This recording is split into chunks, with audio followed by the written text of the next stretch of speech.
Hello, everyone. Welcome to Capco Park in Mequon, Wisconsin, home of the Lakeshore Chinooks for Game 1 of a two-game series between the Traverse City Pittsbitters and the Chinooks. The second meeting this season between the Great Lakes East Pittsbitters and the Great Lakes West Chinooks. Traverse City took both games of the series over in Traverse City, Michigan at Turtle Creek Stadium on July 21st and 22nd. They swept the series. They are 5-1 at home against the Great Lakes West. On the road, they've only played the Wausau Woodchucks. They were swept against the Woodchucks. They are wrapping up their season against the West with two games today and tomorrow. They'll play in Green Bay on Monday and then Wednesday with the Major League Dream Showcase in between. Traverse City, winners of 7 in a row, looking to keep their streak going. Evan Orzek, the sophomore from St. Xavier University, is in the box to lead off. He takes the first pitch, ball 1.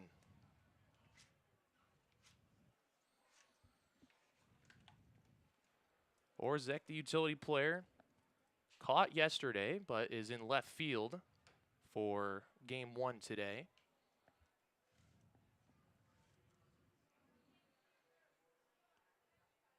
Orzek ahead in the count, 2-0 against Jackson Reed, the Lakeshore starter. Traverse City saw him in the series played at home. Pitched an inning and a third on July 22nd. Gave up 1 hit, 1 walk. Struck out a batter, didn't give up any earned runs. Down 3-0 in the count here. On 3-0, another high fastball and 4 pitches into tonight's ball game. Orzek is going to walk down to first.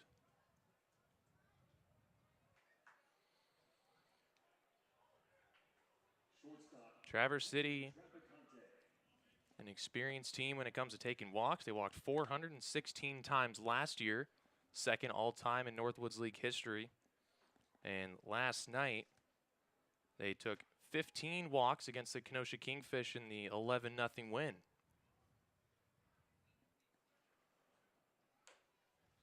Make it 5 balls in a row. Another one thrown to Traficante, the shortstop from Stetson. Team leader in just about every single statistical category there is.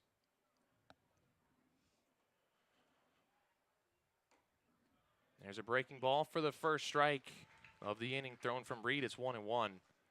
Marshall Toole has Traficante beating batting average and on-base percentage, but Traff leads the team in hits, walks, RBIs, stolen bases. Also leads them in runs as Reed picks over and Orzek dives back in safely.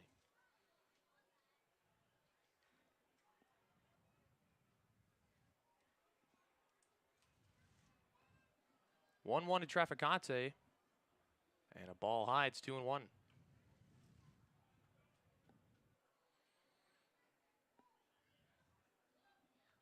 Traficante is also tied for the team lead in home runs.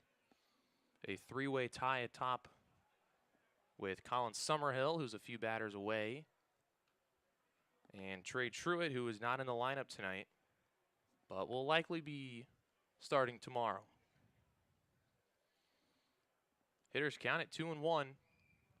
And another ball high, it's 3-1.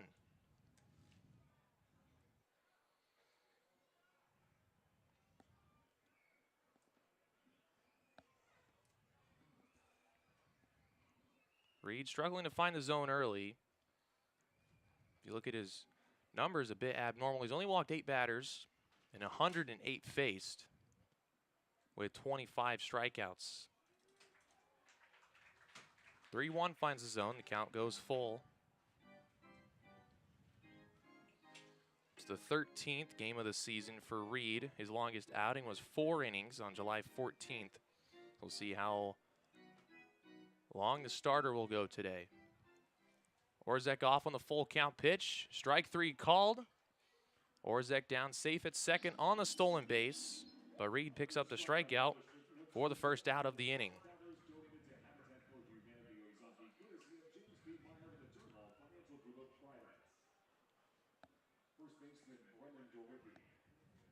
One on and one away, stepping in last night's Northwoods League Player of the Night, Brennan Durigi from the University of Iowa. Had 4 runs batted in yesterday, a double, a grand slam. His first home run of the season. He takes ball 1 from Reed.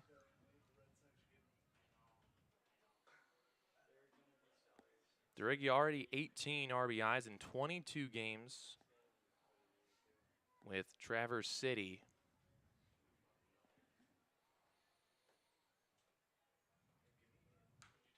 Got under 1 behind home plate, and it's going to get out of play. Catcher Bryce Stober gave it a look before it went up on top of the press box roof. Counts 1-1. Durigi had a great series against the Kenosha Kingfish, a double in every single game. 1 on Wednesday, 1 in each game of the doubleheader on Thursday, and 1 last night after his grand slam. He had 2 hits.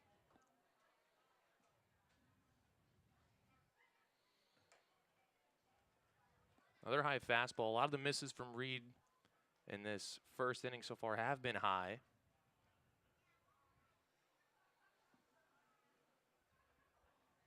Gives Durigi a good count at 2-1.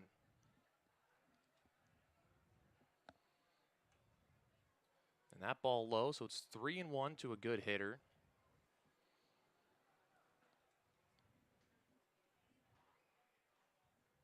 Guy who hits for a lot of power, had 9 home runs in the spring with the Wofford Terriers before transferring, was first team All-Southern Conference. And he'll take ball 4 on a pitch down. It's the second walk of the inning. 2 on for the 2-year pit spitter. Now Colin Summerhill.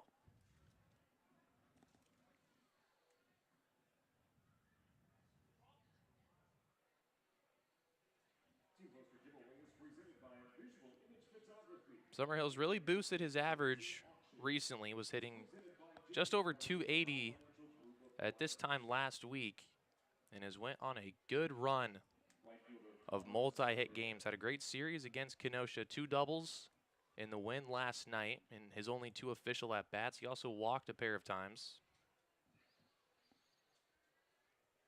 Just like Durigi before him, he had 4 RBIs. First pitch from Reed, in for a strike.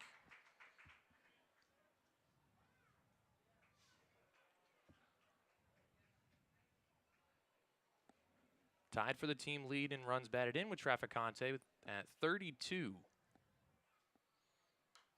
A little late on a fastball, and it's an 0-2 count.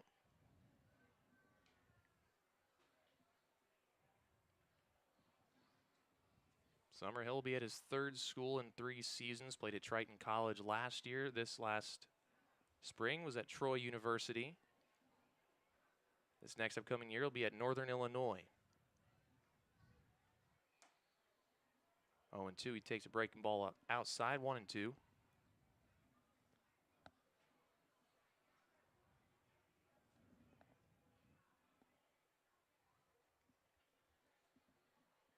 First and second. 1 out, pitch from Reed. It is a fastball that Summerhill takes for strike 3, the second strikeout of this first inning. Both of them looking. He gets the 2 RBI leaders, Traficante and Summerhill, to look at strike 3. And there's 2 away.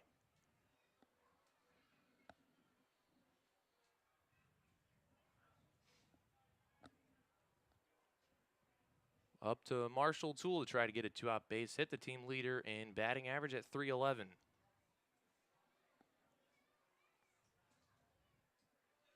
Orzek takes off for third, gets picked off by Reed, who makes the throw over, and that will end the inning. Toole won't get a chance to hit as Orzek gets picked off. We'll go to the bottom of the first in a scoreless game on Pit Spitters Radio.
Bottom of the first from Capco Park. Pittsburghers worked a couple of walks in the top half. Couldn't bring a run across on a pair of strikeouts, and then a pickoff that ended the top of the inning. Here in the bottom half, Aaron Forrest, the right-hander from Doane University, gets the start, though he's going to be on a limited pitch count because he is pitching on Tuesday in the Major League Dream Showcase, visiting team game 1. He's going to be joined by Morgan Lunsford, Colin Summerhill, and Mitch White. 4 Pittsburghers playing in the Dream Showcase. Only 2 participated last year. Last time Aaron Forrest took the mound, he pitched a 9-inning complete game shutout against the Battle Creek Battlejacks to start their 7-game winning streak. Falls behind 2-0 to the leadoff hitter Michael Seegers to start the bottom of this first inning.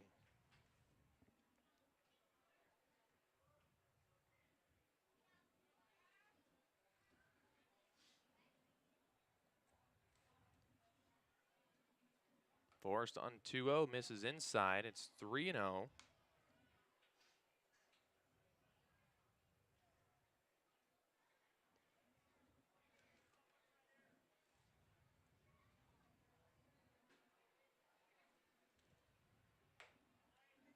Deals the first strike of the at-bat, 3-1.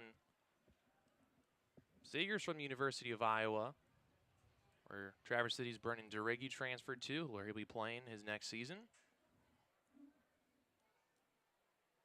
On 3-1, finds the zone again and goes full count to Seegers. Coming off a series with Wisconsin Rapids, was just 1 for 10.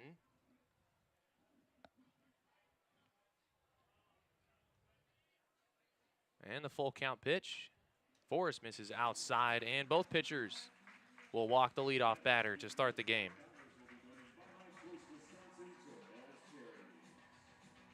Runner aboard on first for Zach Storbakken.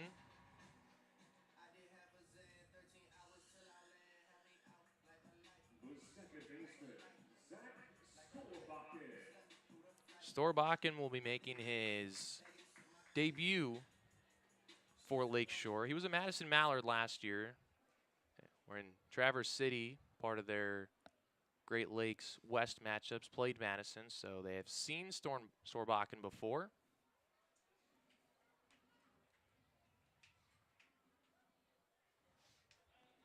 Storbakken is teammates with Traverse City's catcher, Dallas Duarte, the University of Hawaii.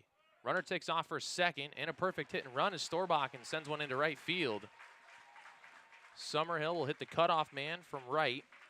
And it's going to be first and third with no one away to start the bottom of the first inning for Lakeshore.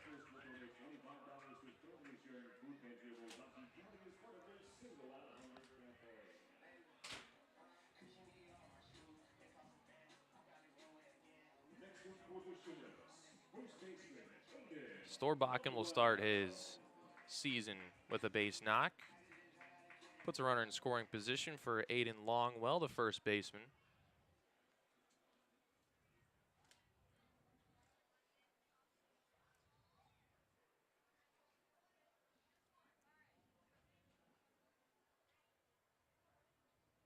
Forrest first pitch to Longwell.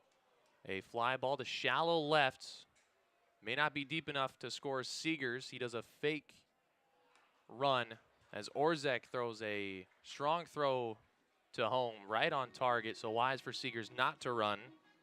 A big first out that keeps a go-ahead runner at third. And now a double play ball could get Forrest out of the inning without any damage done.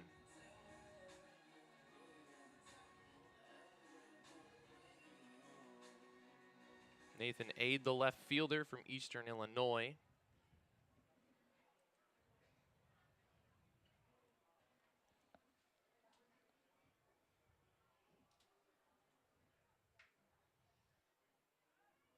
Quick pick by Forrest, diving back safely is Storbakken.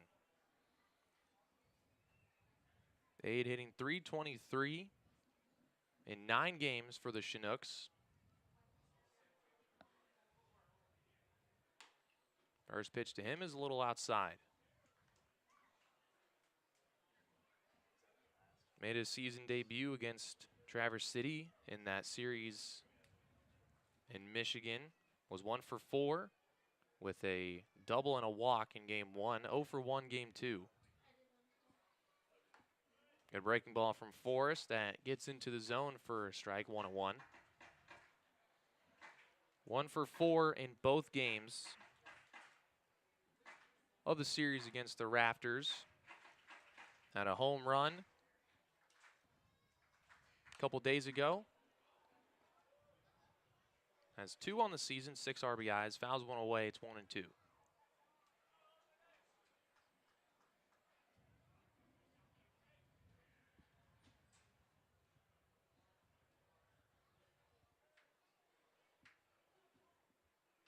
Forrest set, and he deals.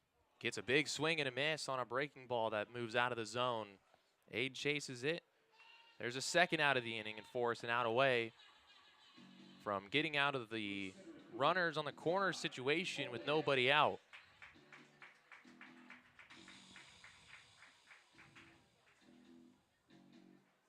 Just has to get Ty Olnick.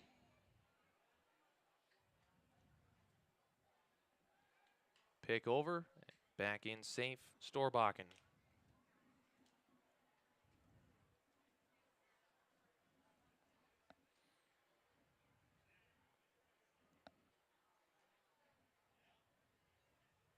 Another pick over and back in safe. 6 games played for Olnick. Had 4 straight multi-hit games before going 0 for 4 yesterday against Wisconsin Rapids. First pitch to him is a ball. Duarte does a fake throw down to third.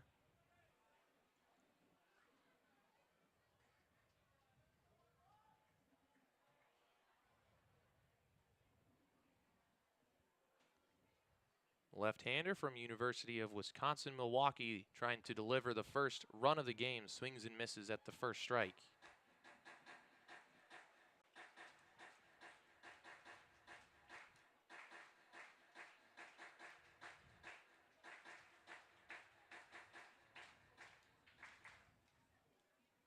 Forrest on 1-1. Breaking ball misses up. 2-1. A little bit of a lefty shift against Olnick. Traficante playing more up the middle. At shortstop, Alec Atkinson playing into the outfield grass over at second base. As there's another pickoff.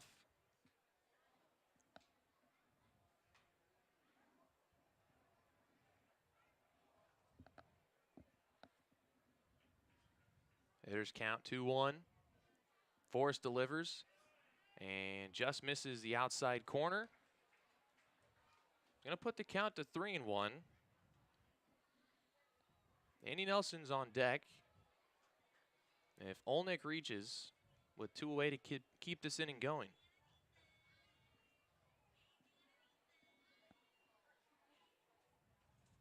3-1 breaking ball smack to third, and Glenn Miller, quick reaction, spears that one out of the air, and Forrest, with runners on the corners and nobody out, gets out of the inning, no run score.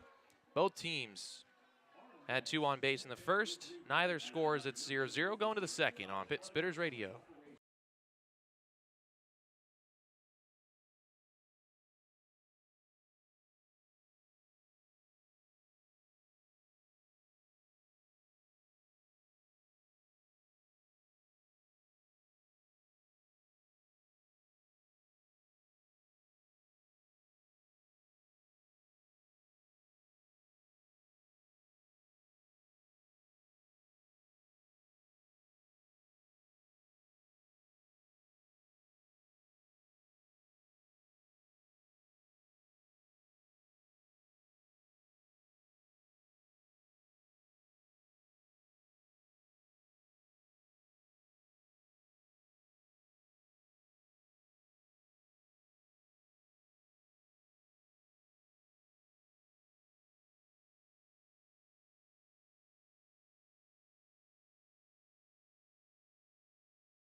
Top 2 in Mequon. Both teams with a couple of base runners in the first. Both starting pitchers working out of the trouble. And scoreless in the second. Marshall Toole was up when Evan Orzek was picked off to end the top of the first. He'll lead off the top of the second. Team leader in batting average.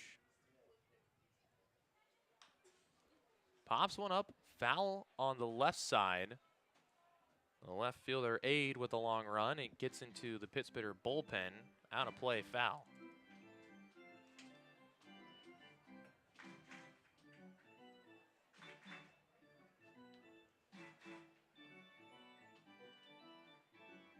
Toole on base just once last night with a walk. Had 5 hits in the doubleheader on Thursday. 3 in game 1 and 2 more in game 2. He was on 9 total times in the 4-game series.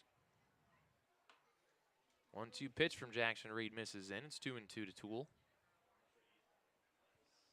Team leader in average and on base percentage. His average .311, his on base .444. The 2-2 pitch from Reed. In the zone, smacked by Toole, left field, and just a hair foul. Would have been an easy double for Toole with his speed to lead off the inning. And instead, a foul ball has to come back and take another 2-2 pitch.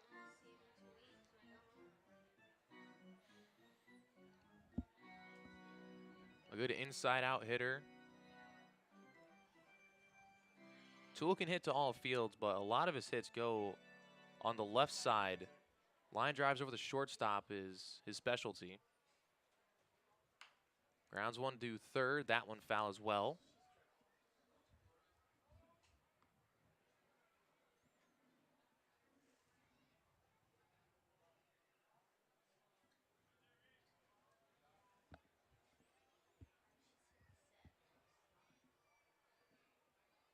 Another 2-2 coming from Reed. Breaking ball, that one's fouled away. 3 straight fouls on 2-2 from Toole.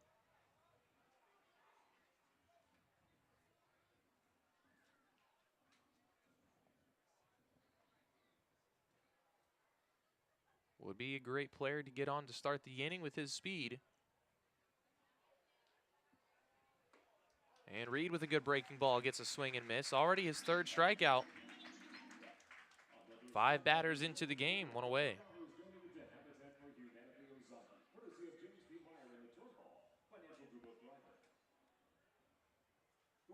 Good battle from Toole. He took 8 pitches from Reed before striking out. Brings in Glenn Miller, the 3rd baseman, made the play on the hard line drive to end the first.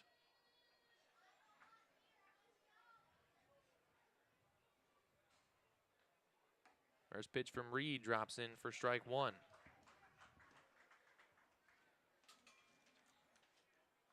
Miller last night 1 for 2. Singled his last at bat. He walked twice, and he had a sacrifice fly. Hits one in the air to center. Olnick will come in, make the play for the 2nd out.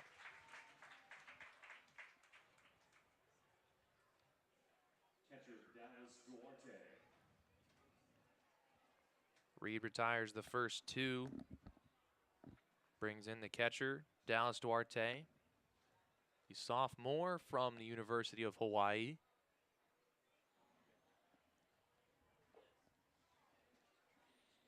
Duarte out of the lineup last night. Evan Orzek did the catching.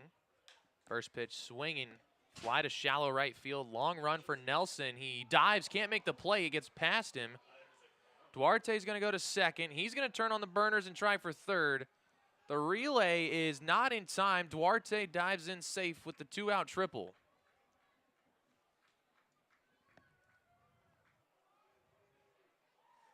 Took a high tag diving in from Matthias Haas. Knocked the helmet off. But he is okay at third with 2 outs for Michael Shavdarov.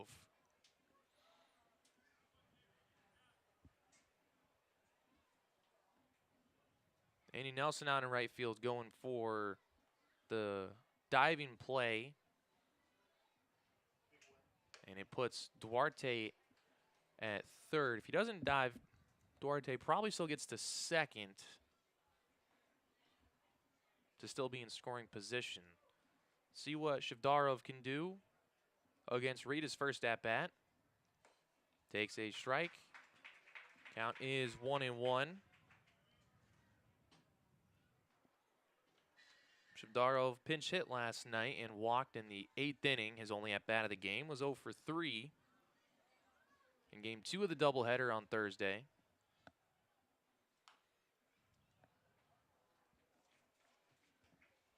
Game 1 of this series against Kenosha on Wednesday was his debut. He had 2 hits in the game and an RBI.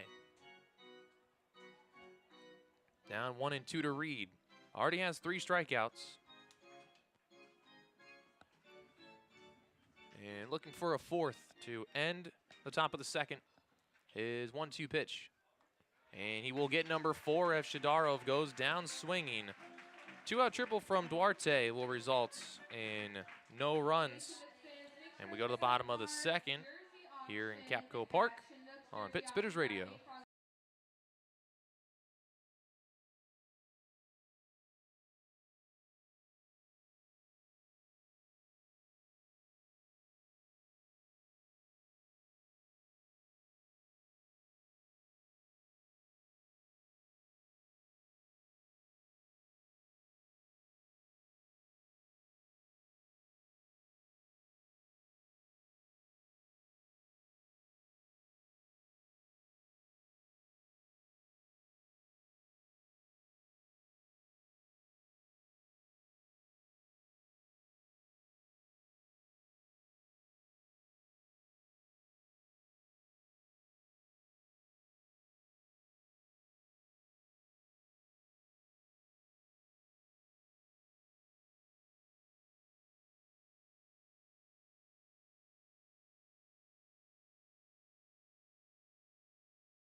Bottom 2, 0-0 score here at Capco Park.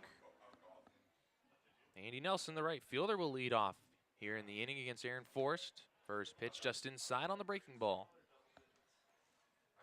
Forrest setting a pitch count for himself at about 35 pitches. So he can stay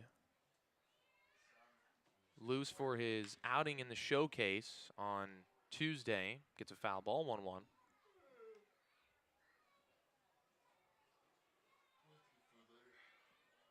So the Pit Spitters in the second inning have an arm getting ready in the bullpen for when Forrest hits his pitch count to be removed from tonight's game.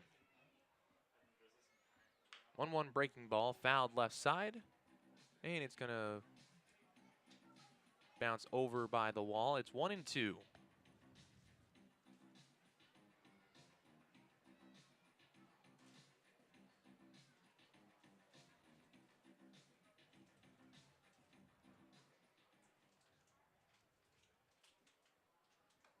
Swing and a miss. Second strikeout for Aaron Forrest.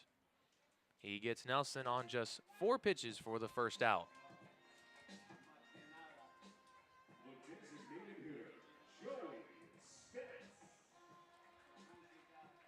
Designated hitter, freshman from Notre Dame, Joey Spence, one of 4 catchers on Lakeshore roster. Got 23 games played.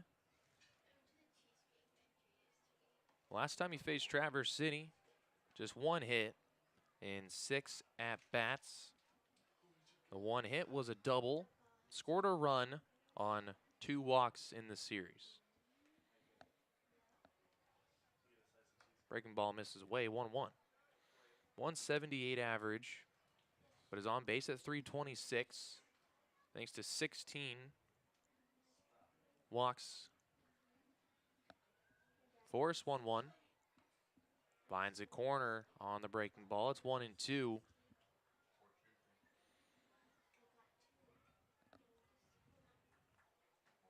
Trying to snap off some curveballs and sliders to fine-tune the pitch for the showcase. There's another one, and it's fouled straight back by Spence to stay alive.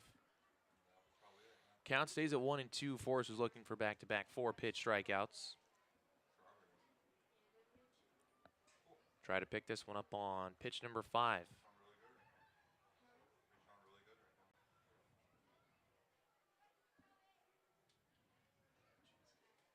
One, two, slaps it left side foul. Spence with 2 hits and 5 at-bats in the Wisconsin Rapids series, played on Thursday, Friday. Both those hits, home runs, at 4 RBIs and 4 walks in the 2 games. Another foul ball as Spence continues to battle.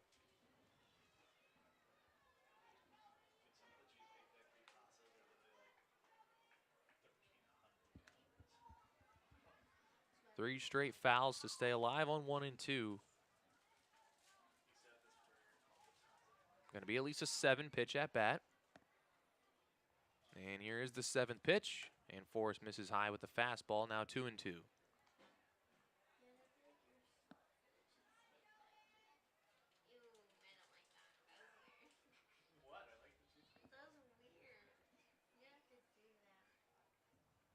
Forrest gets a sign from Duarte. And deals. And gets the strikeout, his 2nd of the inning. That one took a little more work than the first one against Nelson. And on the 9th pitch of the at-bat, he rings him up. Looks like that is the pitch count for Forrest. A 30-pitch limit that he set for himself. And so he will depart from the mound. Next time he will be seen will be Tuesday in La Crosse, Wisconsin in Game 1 of the Major League Dreams Showcase. New pitcher will come in for the Pit Spitters, and we'll come back with the new pitcher after the short break on Pit Spitters Radio.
Welcome back to this bottom of the second inning. The new pitcher for Traverse City making his season debut is Brandon Russell.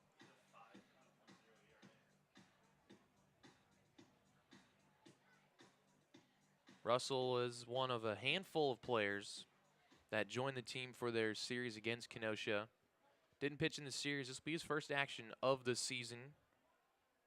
Takes over after Aaron Forrest struck out the first two batters of the second. And the first pitch from Russell is inside and hits Haas on the elbow pad. He's going to go down to first on the 2-out hit by pitch.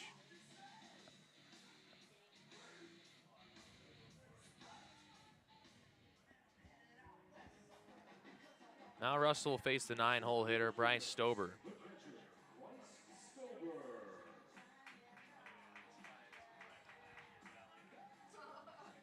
Stober from Lenore-Ryan University. 30 games, 257 average. He has hits in 8 consecutive games. First pitch from Russell is outside. Russell, a sophomore from Montreat College.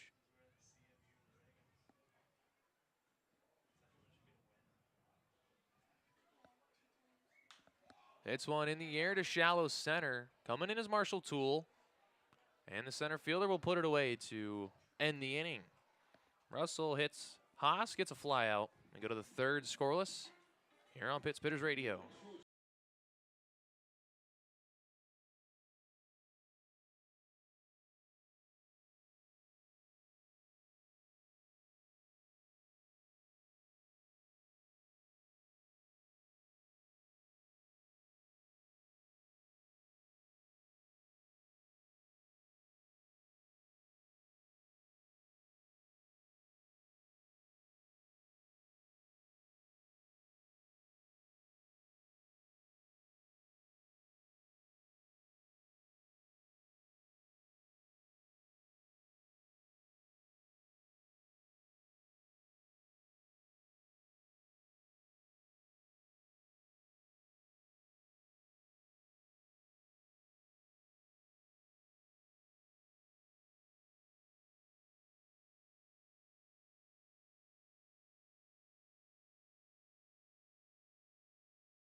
Top of the third and the bottom of the order up for Traverse City in a 0-0 game.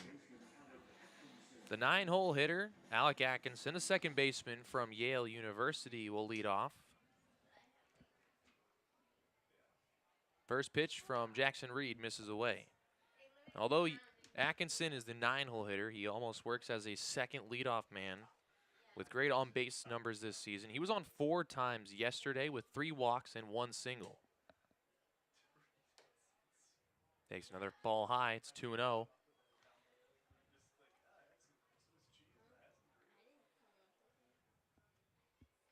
Alec on time, or on base in 6 times in the last 2 games against Kenosha. 4 times last night, and was on base twice. in game 1 of the Thursday doubleheader. Has a 3-0 count here to Reed. And the 3-0 is up and in, and Alec walks for the 4th time in the last 2 games. The catcher, Stober, has to be ready behind the plate. Atkinson, all 3 times last night he walked. He then proceeded to steal second base. Had 3 stolen bases, didn't get caught once. No pitch hitter was caught stealing second. They were 6 for 6 in stolen base attempts at second. They lead the Northwoods League in stolen bases and are looking to break their record they set last year. Their franchise record for stolen bases in a season at 179. Back to the top of the order, Evan Orzek walked to start the ball game.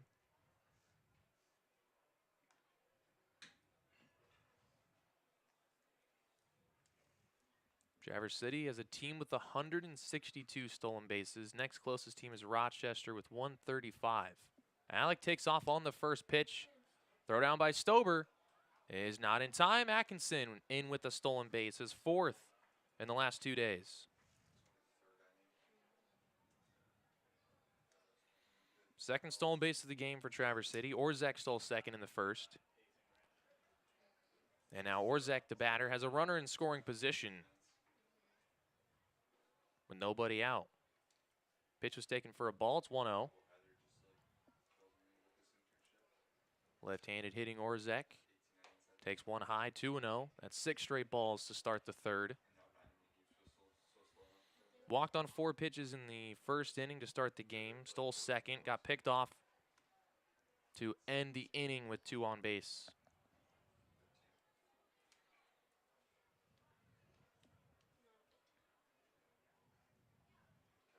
Reed on 2-0 will lift a leg, turn towards second, and check Atkinson back.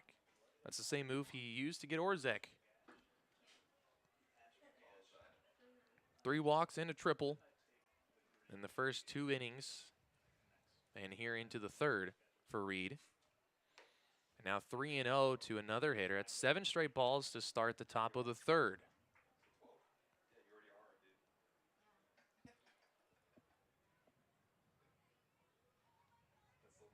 See if Reed can find the zone or if it's going to be back-to-back walks to bring in Traficante.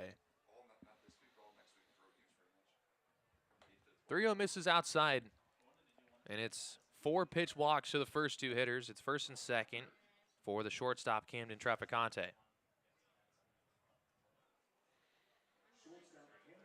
4 strikeouts in the game for Reed. The first of them came against Traficante in the first and a full count.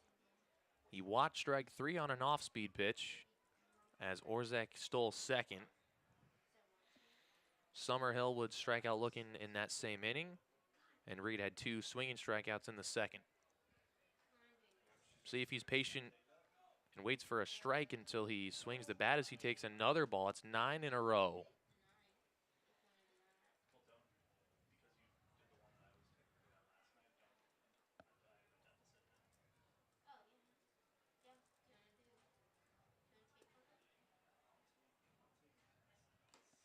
Draft checks the swing, and it's a strike called. First strike of the inning, and on the 10th pitch, thrown by Jackson Reed. 1-1 count to Traficante, the team leader in RBIs, tied with Summerhill with 32. Can reclaim the lead with a hit here. Reed's 1-1. Breaking ball fouled off of Traficante's leg, and it rolls back to the pitcher's mound, and Reed will pick it up. No fastballs here to Traficante. He's going with the breaking ball. The same pitch he struck him out on in the first.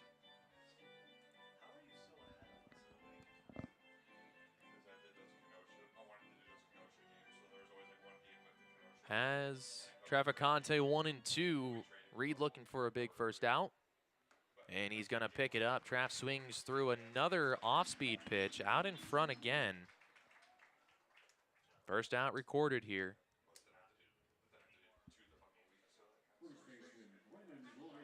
avoided the trouble of Traficante. Now you got to get through Brennan Deriggi, first baseman from Iowa. Deriggi walked on 4 pitches in the first inning, didn't get a chance to swing the bat. Had a great round of BP today after winning Northwoods League Player of the Night yesterday. Both runners take off, and both runners will get in safely on the double steal. It's third and second with only 1 out, so Deriggi can give his team the lead on just a ball in play. The corner infielders are playing a little in, at least the third baseman Haas is. First baseman Longwell respecting the pull side power, playing a little deeper. And there's the first strike to Deriggi. It's 1-1.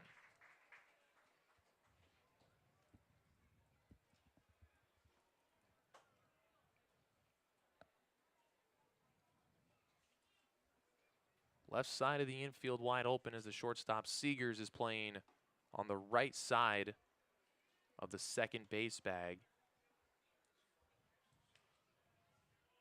Lefty shift against Deriggi as the hitters count it 2-1.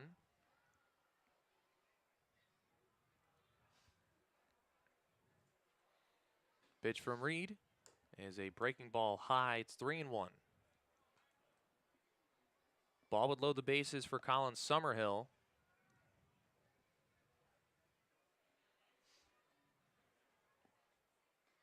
Strike in the zone. Deriggi be ready to hit on 3-1. And he won't get a pitch to hit. It's his second walk. He will go down to first, and the bases will be loaded.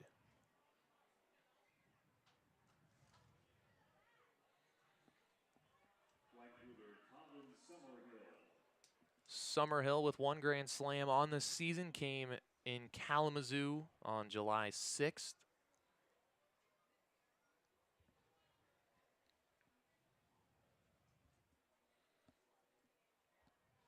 Tied for the team lead in homers. Just missed a grand slam last night in Traverse City. Had to settle for a sacrifice fly on a fly out to left center field to the warning track.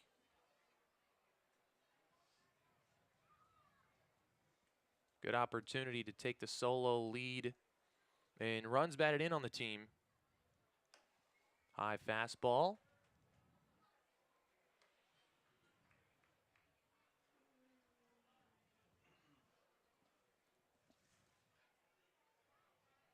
Ball and a strike to count.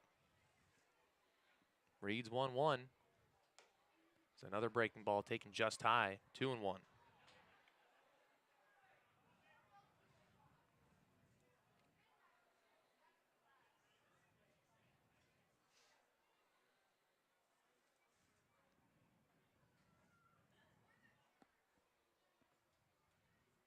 On 2-1, Summerhill out to left. Coming in is Aide. He'll make the catch. Here comes Atkinson from third. The throw will not be in time. It's up the line. And the sacrifice fly will make it 1-0. Pittsburghers take the lead.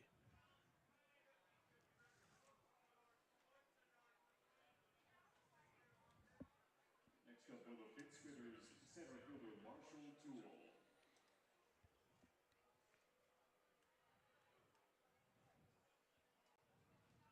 So Atkinson scores on the sacrifice fly. Pittsburghers up 1-0. Still first and second. 2 away for Marshall Toole. Toole struck out swinging to begin the second. First pitch, swings and misses at an off-speed pitch.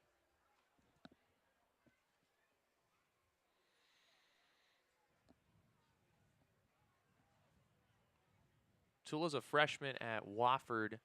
Hit just over 260. Is breaking out here in Traverse City with his average over 300. Takes a high pitch, 1-1.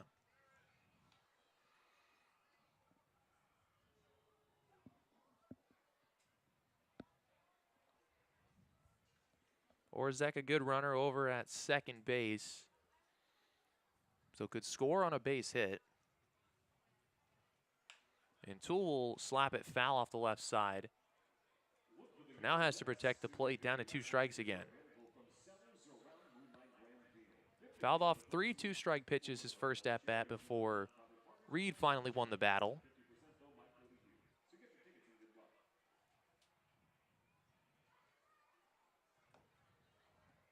Ball in the dirt, good block by Stober. Count evens up. Deuce is wild with a 2-2 count, 2 outs and 2 on.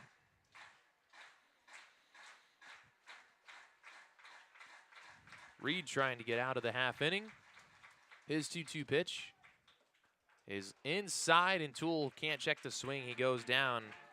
6 strikeouts for Reed, 2 per inning, but he gives up 1 run on no hits. 3 walks and a sacrifice fly makes it 1-0 Traverse City. After 2.5 innings, go to the bottom of the 3rd here on Pittsburgh's Radio.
Bottom of the 3rd and the top of the order for Lakeshore. Trailing 1-0 after Pittsburgh's took the lead in the top half of the inning.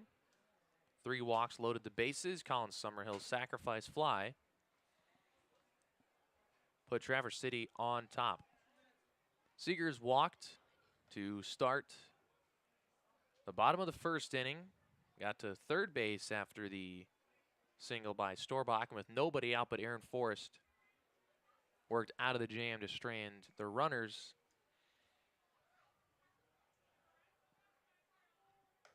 Left after an inning and 2/3. After his 30th pitch of the night, Brandon Russell relieved him to finish off the 2nd. Back on the mound for the 3rd inning. 1-1 pitch to the Lakeshore shortstop is outside. It's 2-1.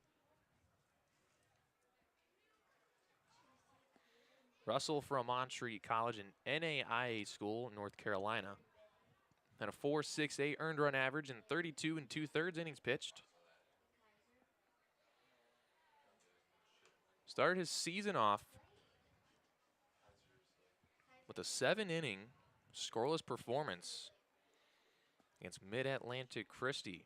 He only gave up 3 hits and 2 walks, struck out 7, and didn't allow an earned run. Finished his spring with only 1 earned run his last 6 pitched, which in total was 14 innings.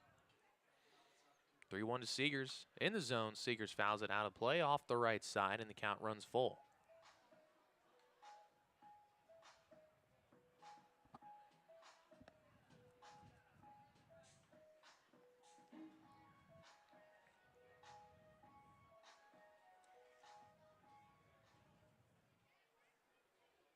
Full count delivery from Russell is hit up the middle, and it's a leadoff single for Seegers. Another Chinook single represents another $25 from Bank First, a family charitable Zaki County. Second time on base after walking in the first. His first hit. Second hit for Lakeshore. The first by the man at the plate now, Zach Storbakken. Storbakken singled through the right side of the infield in the first inning to make it first and third, nobody out.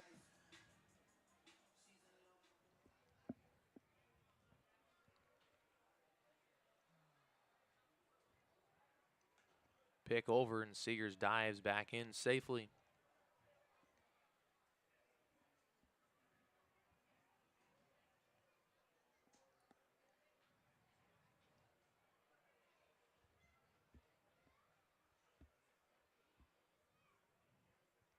First pitch to Storbakken's a fastball taken for strike one on the outside corner.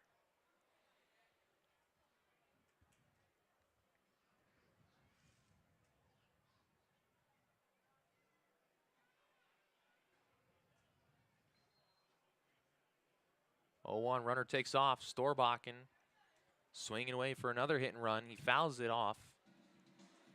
Seegers back to first, count 0-2. Seegers is the team leader in stolen bases with 24, 4 ahead of the next guy. He's only been caught stealing twice. A very high success rate when he takes off. See if he tries again on 0-2. He does not, and Russell misses just outside.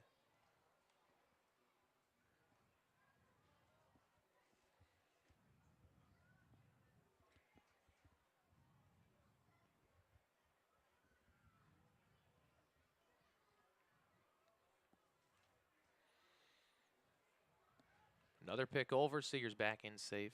Had 1 stolen base and 1 attempt against Traverse City in the series played 21st and 22nd. Takes off again, pitch high. Throw down by Duarte is not in time. Seegers in with the stolen bag.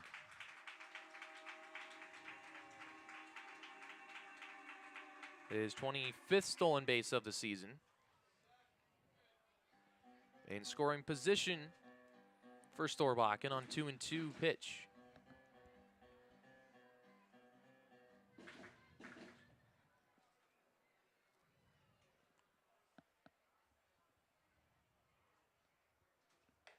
Two from Russell is outside.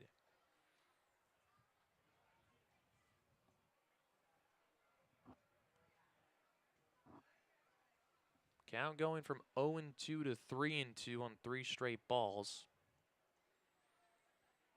And now his full count delivery is swung on and missed for the first strikeout by Russell.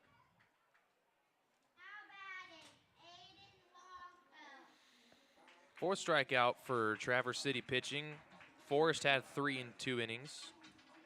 There's 1 for Russell, brings in Aiden Longwell. First baseman flew out to left field.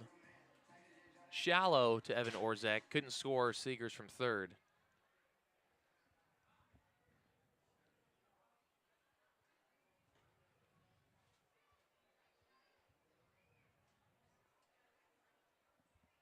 First pitch to Longwell a little high.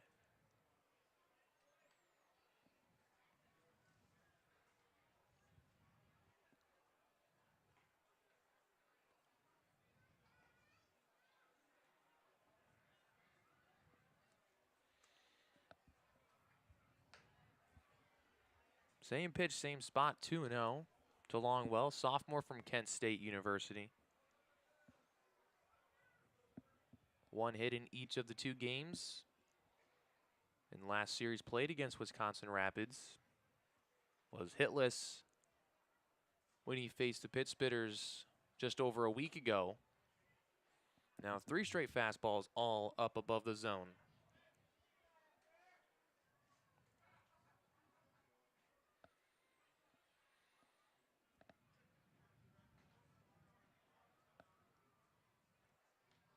The 3-0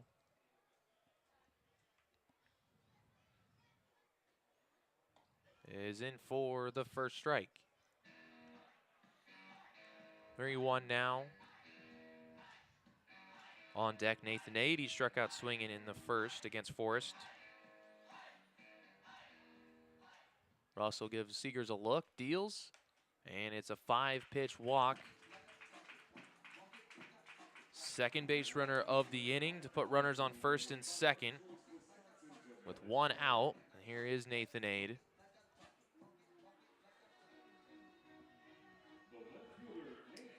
From Eastern Illinois. Aide hit in a similar spot in the first inning. It was first and third with 1 out. Now he's got first and second. Russell's first pitch is high. Aide chased a slider outside from Forrest to strike out in his first time up.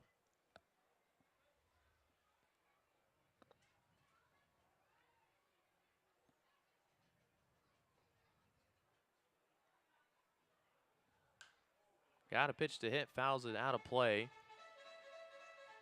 Off the first base side.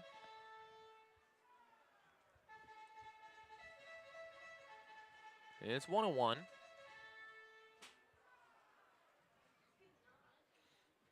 Russell could use a ground ball here to get a double play. His 1-1 pitch is a ground ball to short, but too soft to turn 2. Traficante's only play is to first, and it's not in time as he bobbled it. And safe is Aide to load the bases.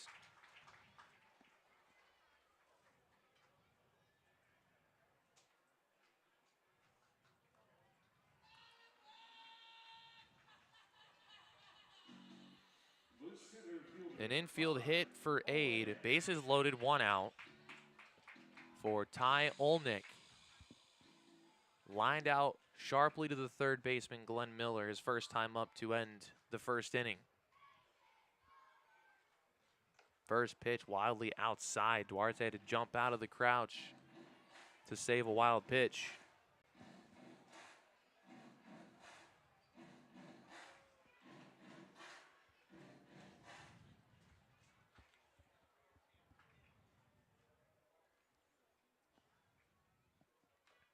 Foul tips the fastball. In and out of the glove of Duarte, and it counts 1-1. Olnick his last 5 games with 10 hits in 22 at-bats.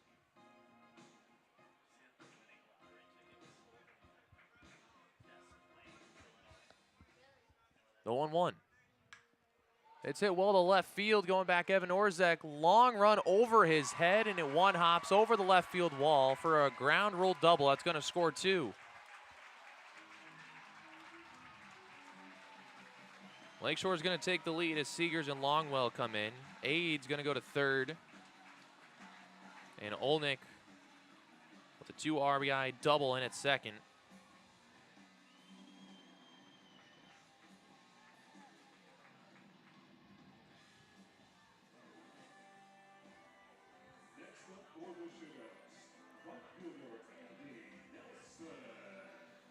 Third and second, still with 1 away for Andy Nelson.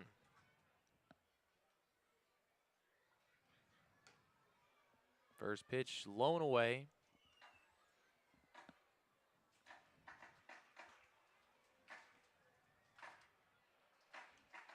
Nelson struck out swinging his first time up against Aaron Forrest.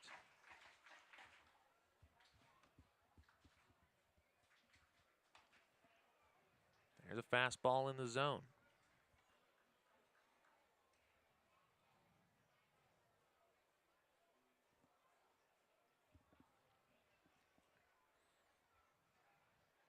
Count 1-1.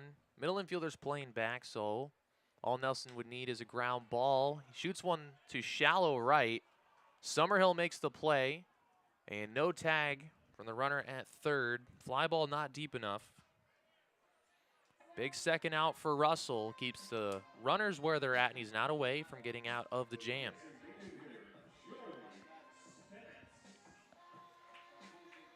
Gotta get the left-handed hitting Joey Spence who's 0 for 1, was the last batter faced by Aaron Forrest before he hit his pitch count and was taken out of the game in the second inning.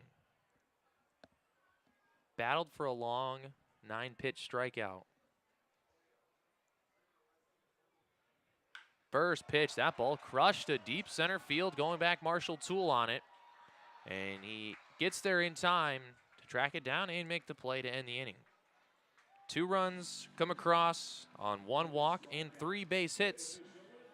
Chinooks take the lead, going to the 4th inning on Pit Spitters Radio.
Top of the 4th inning. And it's going to be a bullpen game for both teams from here on out.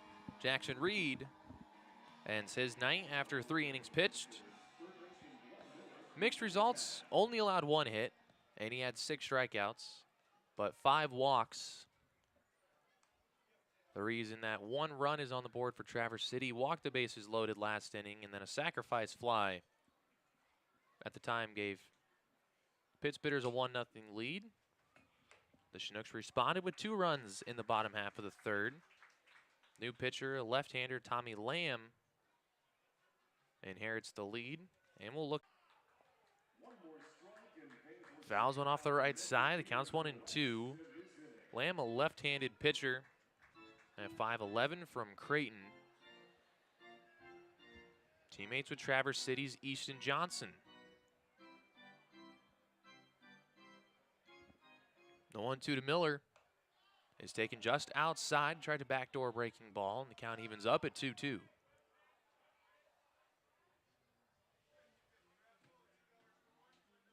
Eight games pitched for Lamb, a 7.08 earned run average, 34 innings. 2-2 to Miller. Taken just inside, and the count goes full.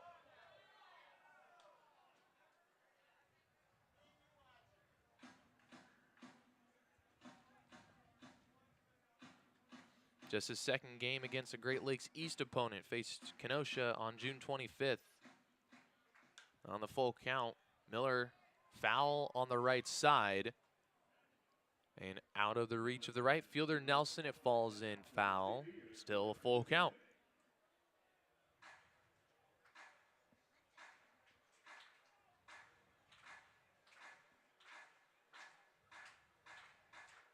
Pitch number 7 of the at-bat to the leadoff man. And Miller will take strike 3 called for the first out.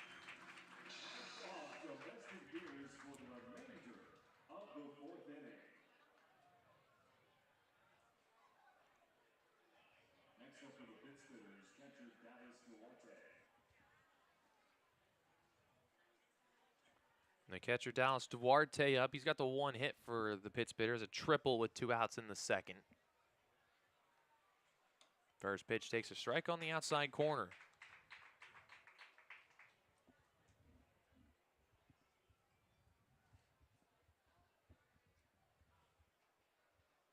Oh, 1, Duarte slaps it up the middle, and that will fall in for his second hit of the night.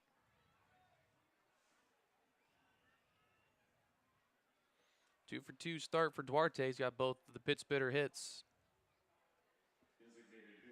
Trying to get something started for the bottom two hitters.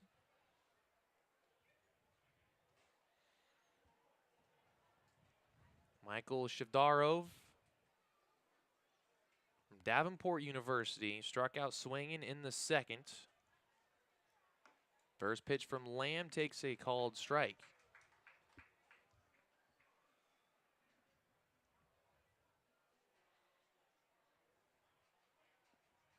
A lefty-lefty matchup.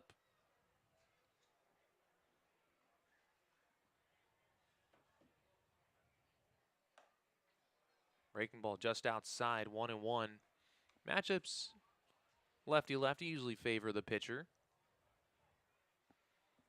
And Shevdarov as the designated hitter. Try to move Duarte around the bases.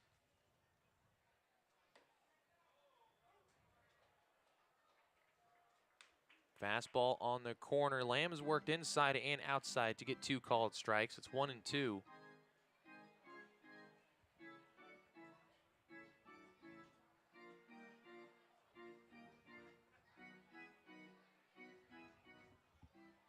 Lamb picks over, and Duarte back in with the dive.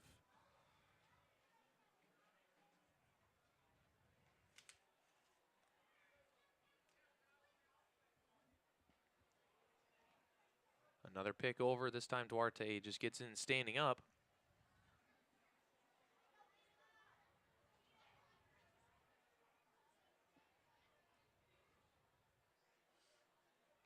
Now a pitch to the plate. Shevdarov high chopper that's going to go over the head of the third baseman Haas into left field. Back-to-back singles for Traverse City.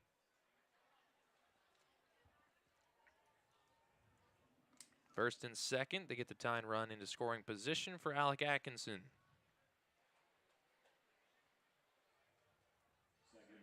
Atkinson took a walk to lead off the third. Was the first of three. He scored the one run on Colin Summerhill's sacrifice fly after stealing second and third.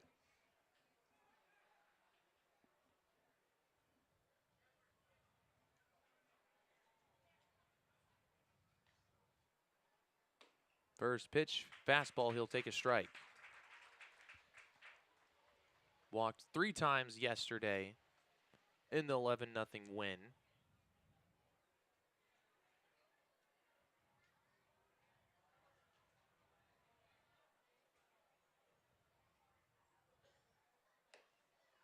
One and one as that one misses up and away.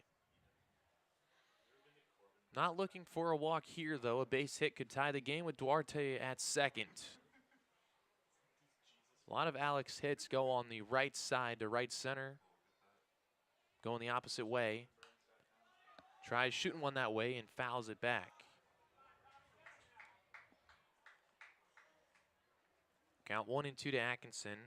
Top of the order on deck, the left-handed hitter Evan Orzek.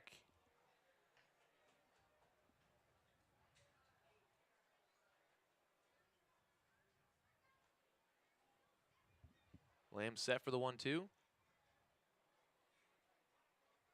Deals, just misses outside. Try to backdoor breaking ball. The count will even up at 2 balls and 2 strikes.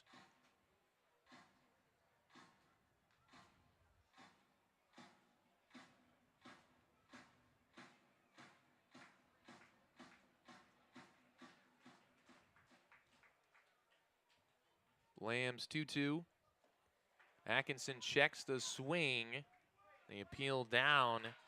And first base umpire says he went around,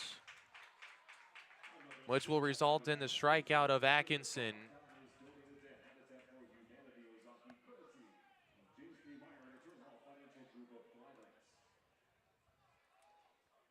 Back to the top of the pit spitter's order, left fielder Evan Orzek.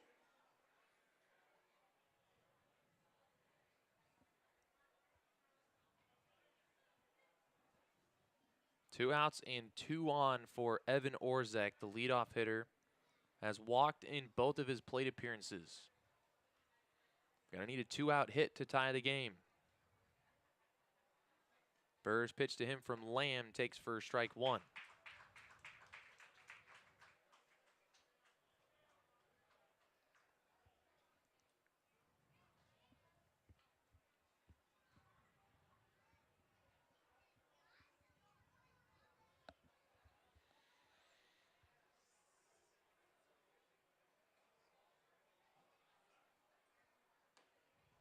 That pitch outside, and Stober had to move out of his spot to block it and keep the runners at first and second.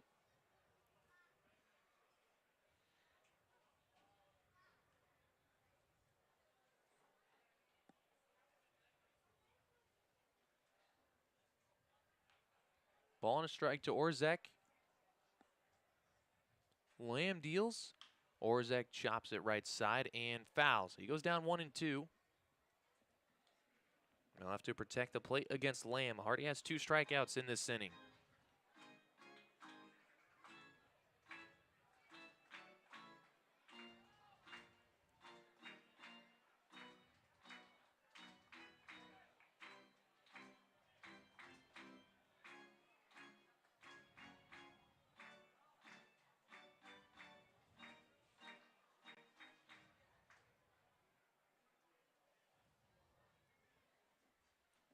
The 1-2 is down low, taken for a ball.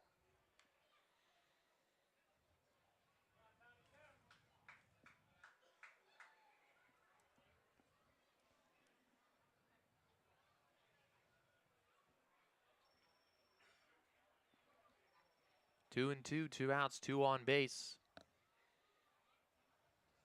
And Orzek will stay alive with a foul ball. Shoots it on the third base side, but pushed it foul.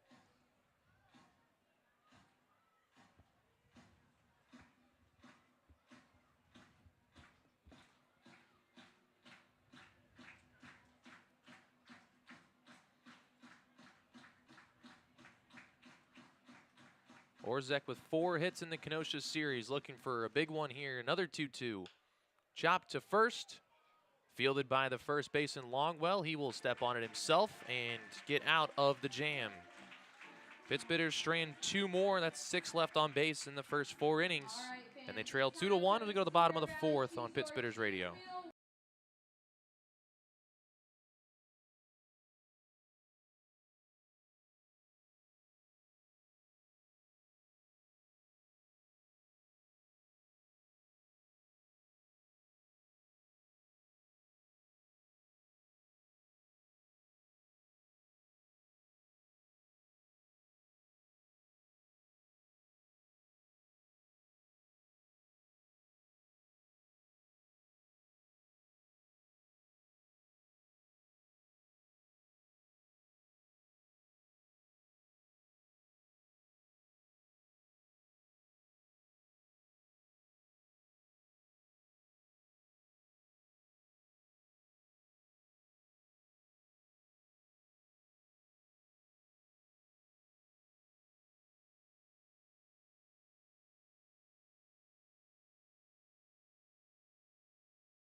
Bottom of the 4th.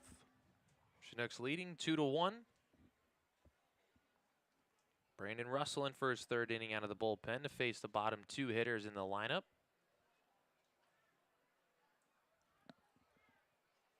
Matthias Haas, who was the first batter Russell faced out of the bullpen, leading off the inning. Gets ahead in an early 2-0 count. Was hit by a pitch by Russell in the second inning.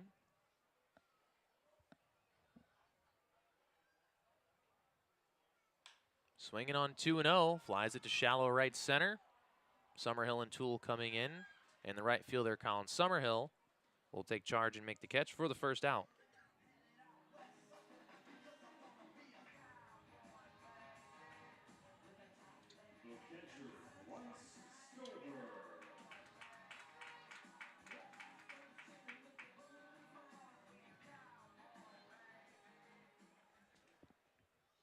The catcher, Stober. Catcher Bryce Stober flew out to center field to end the second inning.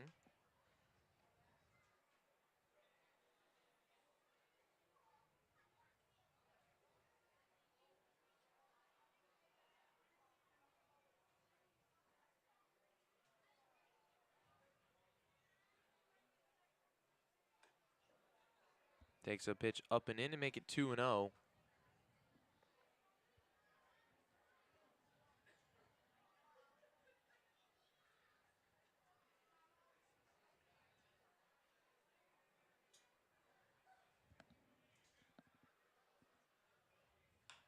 Stober swinging 2-0.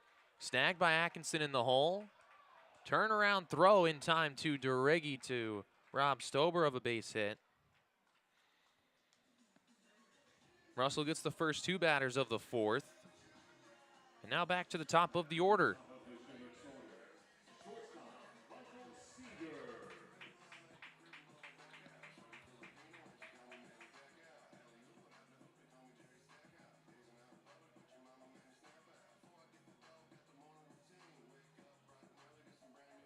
Michael Seegers, the leadoff hitter, has been on base both times. A walk in the first and a leadoff single in the third.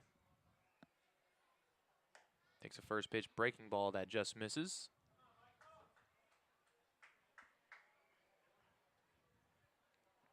Stole second base and scored the first of 2 runs for Lakeshore last inning.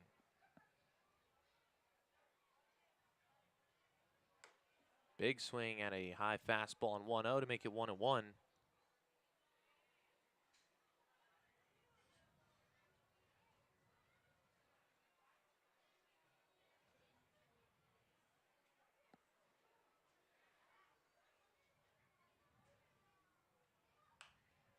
Breaking ball fouled out of play on the right side to make it 1-2.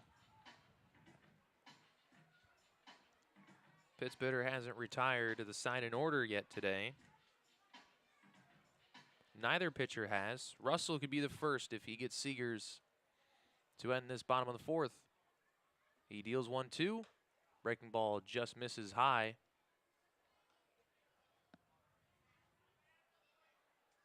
Count leaving up with 2 balls and 2 strikes.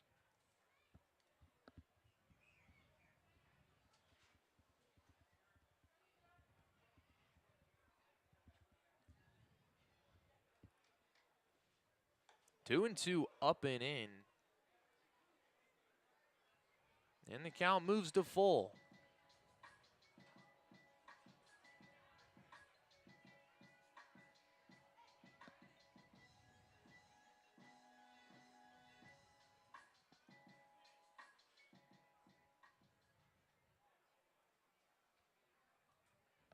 Three and two with 2 outs. Russell's payoff pitch is a breaking ball that Seegers sends out of play to stay alive.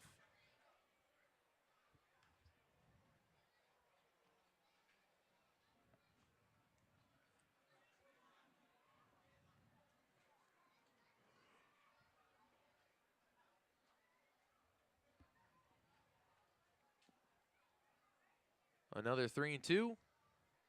And the fastball is fouled back.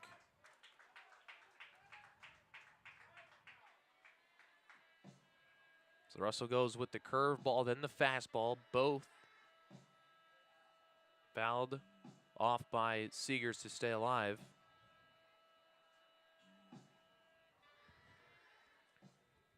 Now the 8th pitch of the at-bat. And a third straight foul ball. That one another fastball that Seegers just got a piece of.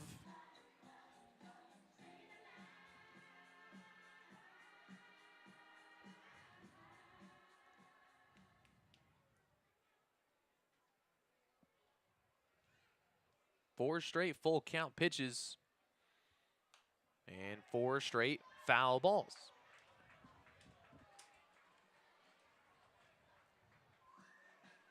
Long at bat continues.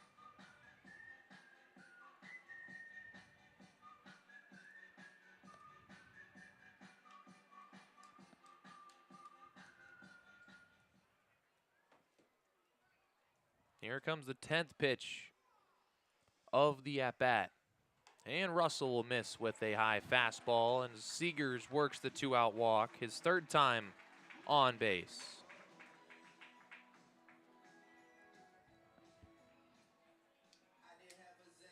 Brings in Zach Storbakken, who's 1 for 2 with a single and a strikeout. Single came against Aaron Forrest, strikeout came against Brandon Russell in the 3rd inning. Was the only batter retired through the first 5 of the inning, the other 4 reaching base.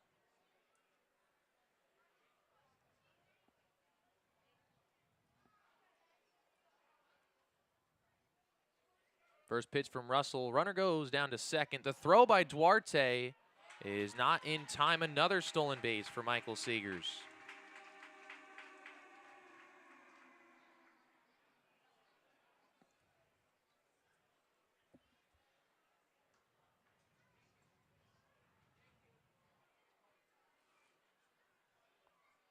In scoring position if Storbakken can get a 2-out hit.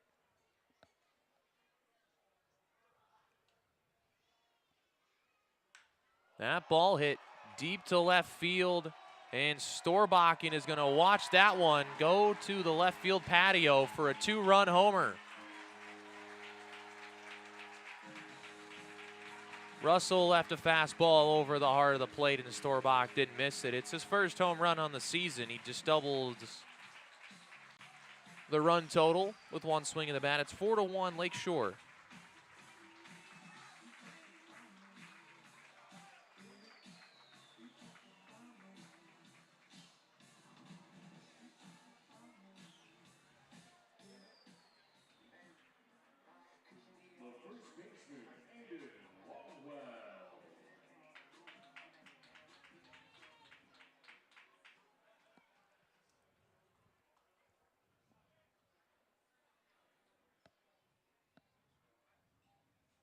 First pitch to Aiden Longwell, sent into center field, and Marshall Toole will not be able to get there. It's 3 straight 2-out base runners.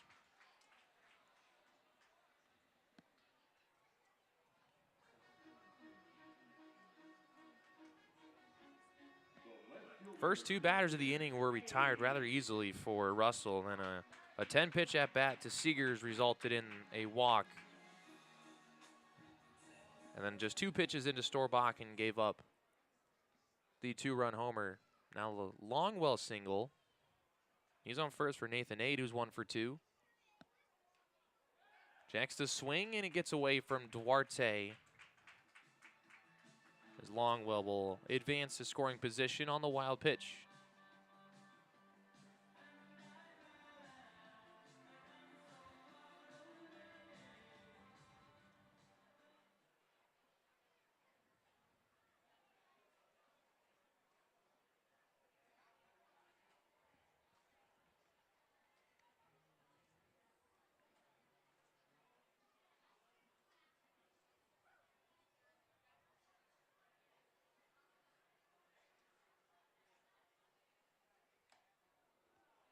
A little late on the fastball, tips it into the glove.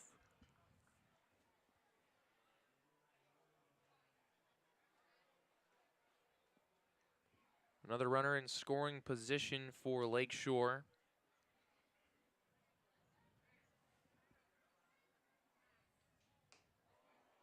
Good breaking ball from Russell. Gets a swing and a miss on one in the dirt as Aide chases strike 2.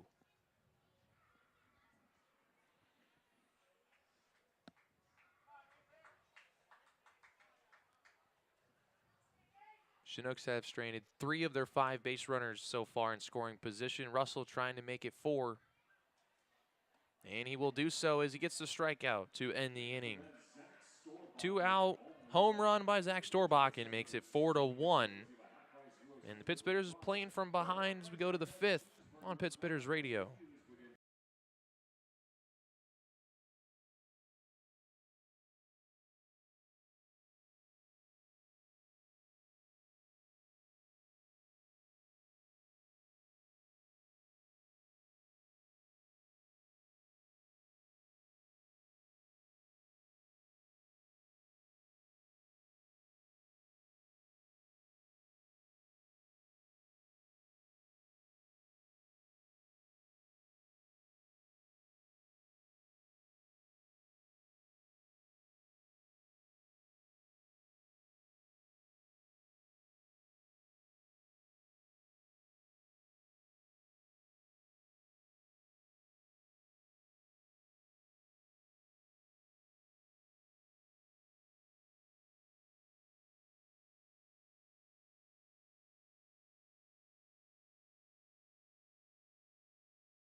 First pitch in the top of the 5th inning.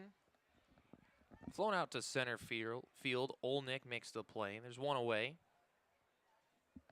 Tommy Lamb in his 2nd inning out of the bullpen. Stranded a pair of runners in the 4th.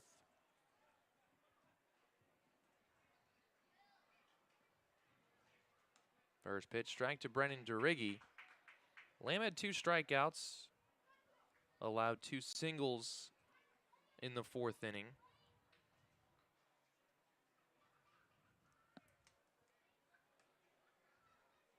The 0-1 goes off the glove of the catcher Stober, taken for a ball.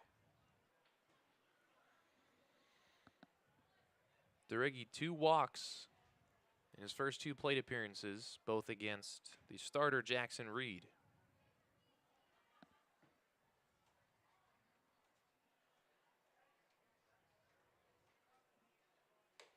Big swing on 1-1 and comes up empty to make it 1-2.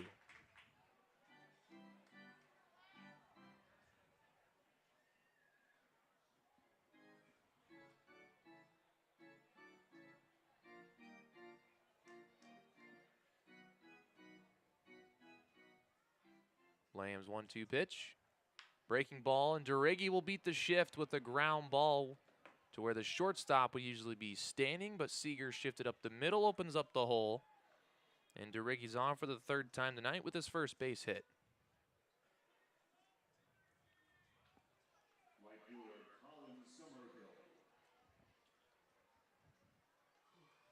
Puts a runner on for Colin Summerhill, the right fielder who's 0 for 1. Struck out in the first and had the sac fly in the third, responsible for the one Pittsburgh run. First pitch takes a strike.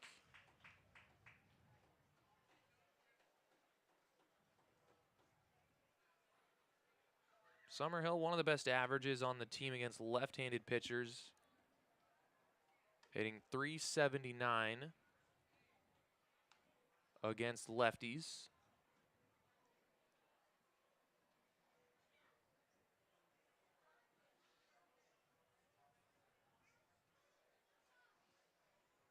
That's a 1-1 count. Summerhill fouls one off the right side. They go down 1-2.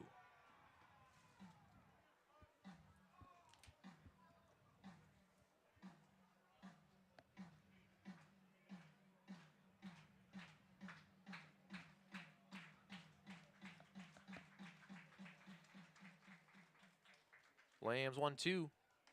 Summerhill swings and misses at a ball on the outside corner for the second out. 3 strikeouts for Lambs. Traverse City striking out at a high rate tonight. That's already their 9th as a team.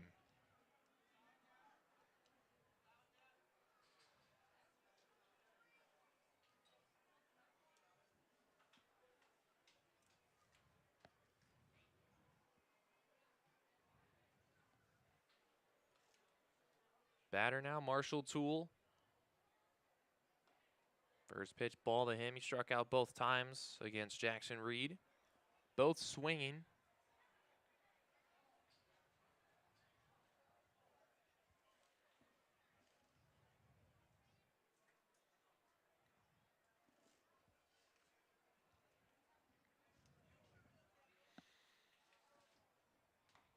And 2-0.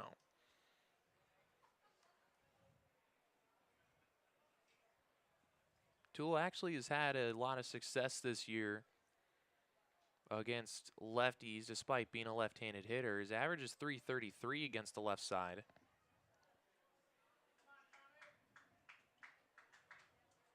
Actually better against lefties than he is against righties.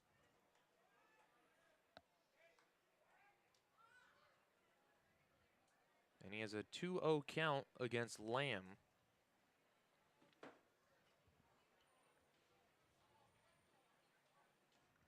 And it's now 3-0 as Lamb has missed outside with all 3 of his pitches. Glenn Miller on deck.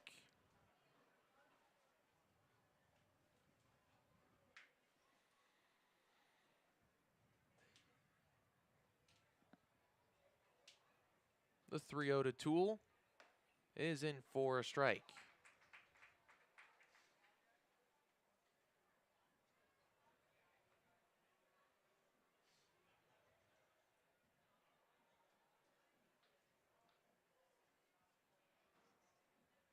Lamb deals, and Toole will take the second strike to make the count 3-2. Goes full.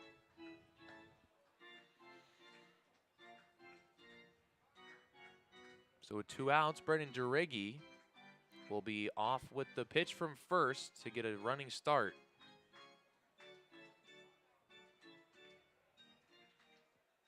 Lamb's payoff, chopped to second. Toole hustling down to first, and the play just made in time by the second baseman Storbakken to end the inning. 1 runner left on base in all of the first 5 innings for Traverse City, and just 1 run on the board. Go to the bottom of the 5th. They're down 4-1 on Pittsburgh's radio.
Bottom of the 5th.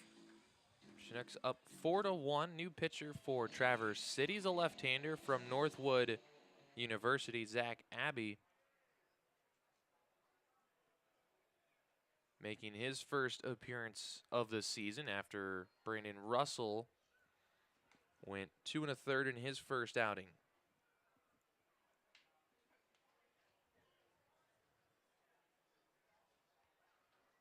Abbey will face 5, 6, and 7 in the Lakeshore lineup. In the first batter, he's facing his Ty Olnick, a left-handed hitter.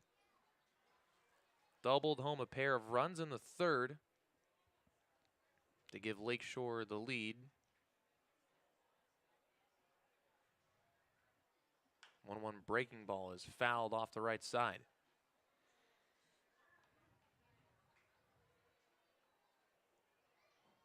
Abbey, a lefty from Northwood, just like Derek Clark, one of Traverse City's all-stars who has left the team but will return for the playoffs if Traverse City maintains their second half lead.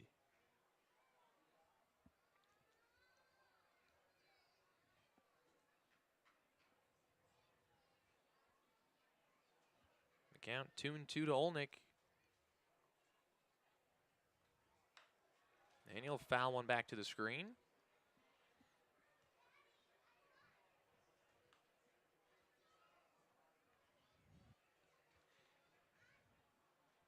Pittsburghers are 5.5 games up on the Rockford Rivets for first place in the second half. They're 5 games up on Kalamazoo for the overall standings, so they would have home field in round 1 if they keep it going. Another foul ball off the screen by Olnick. It remains 2-2.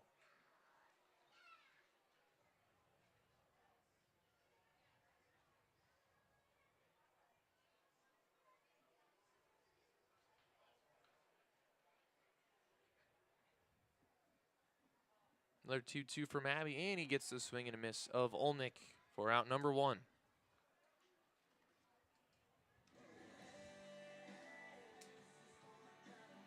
"11 games pitched in the spring for Abbey. One of those was a start. His record 1-1. Totaled 12 innings pitched. Struck out 12, walked 11. At an ERA of 7.3. Facing Andy Nelson, the right fielder's 0 for 2. First pitch breaking ball, just missing for first pitch ball.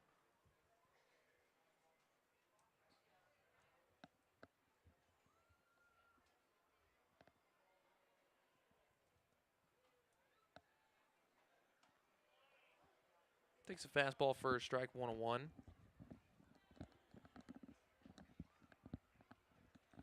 Nelson and the batter on deck, Joey Spence, both 0 for 2 with a strikeout and a flyout. Their 2 at-bats. Curveball's chopped foul right behind home plate.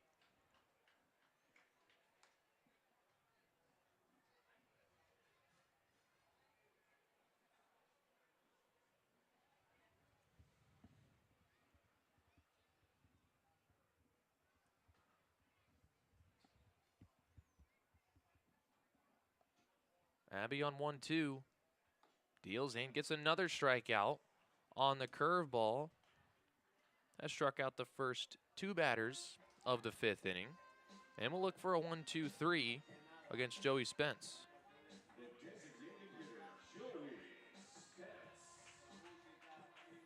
Has the benefit of it being another lefty.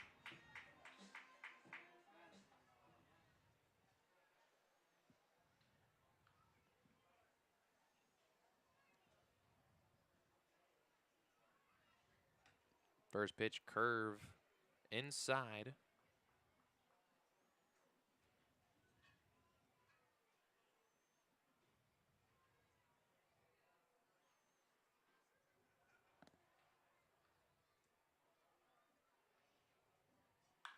One is rocketed down the right side, but Spence caught it out in front. Puts it out of play for the first strike.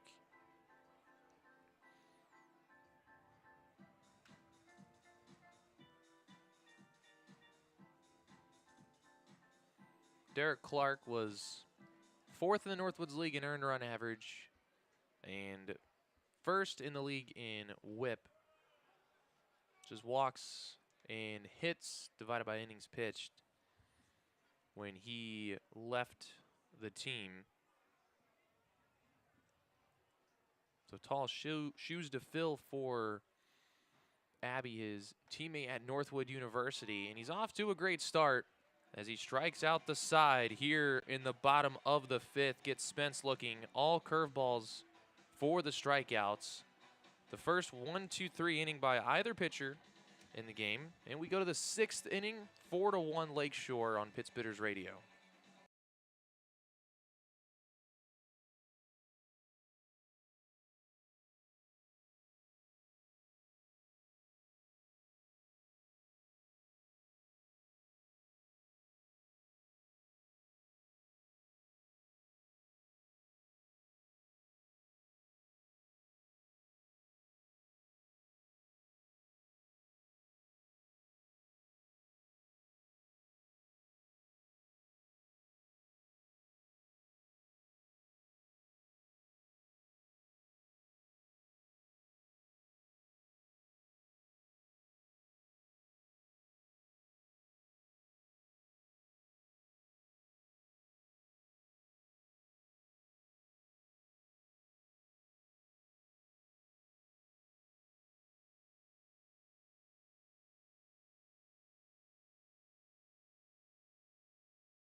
Top of the 6th here at Capco Park.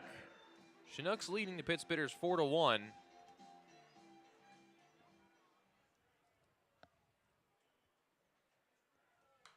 First pitch of the inning is fouled straight back from Glenn Miller, the third baseman.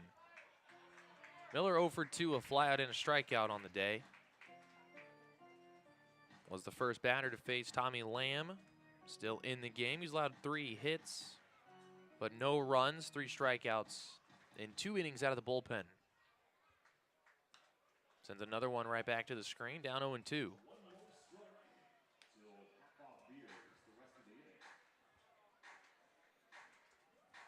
Pittsburghs many chances in the first 5 innings. They left 7 base runners. They've only scored 1 run.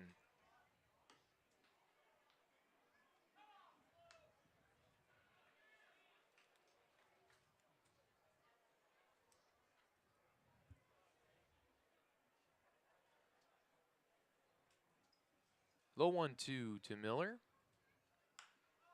Shoots it right at the second baseman, Storbakken, and he makes the routine play for the first out of the inning.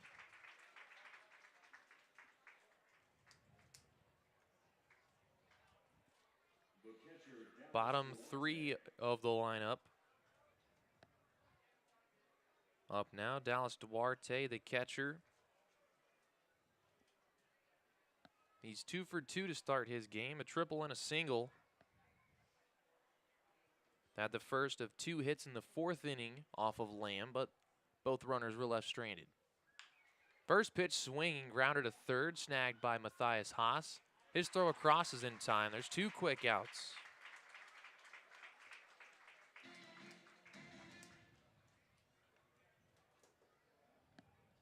Designated hitter Michael Shavdara.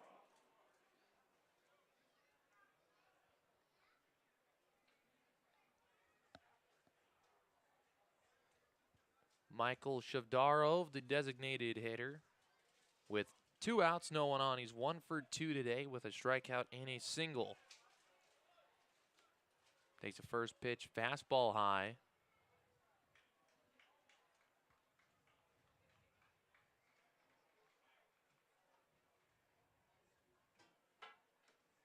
Swings at the 1-0 and comes up empty on it.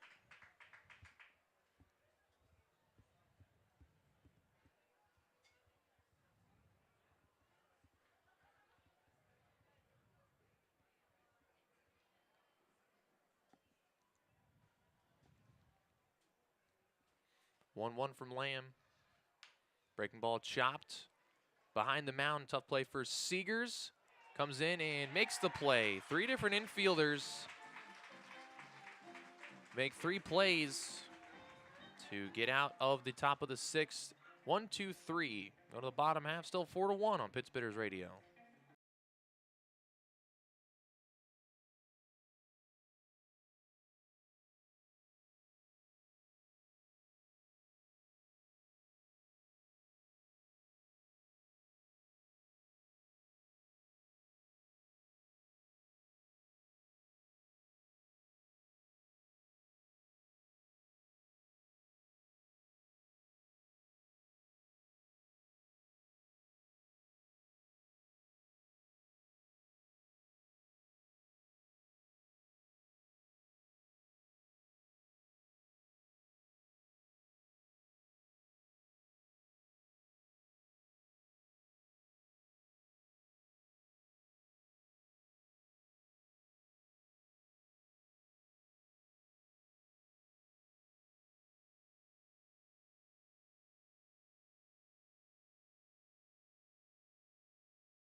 Bottom of the 6th. Lakeshore up 4-1. Matthias Haas, the third baseman, to lead off the inning against Zach Abbey, who just struck out the side in the 5th inning. Haas is 0 for 1, was hit by a pitch, and flew out to right field his last time up.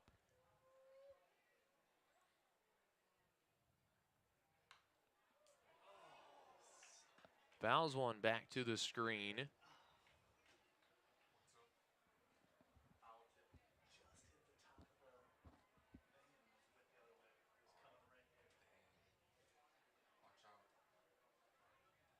1-1. Abbey bears a curveball. Can't get the chase. It's 2-1.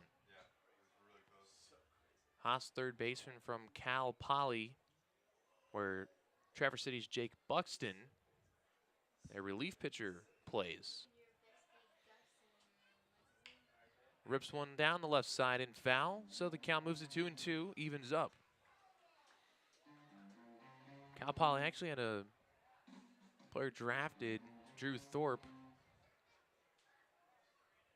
in the first round. Got a couple million in signing from the Yankees.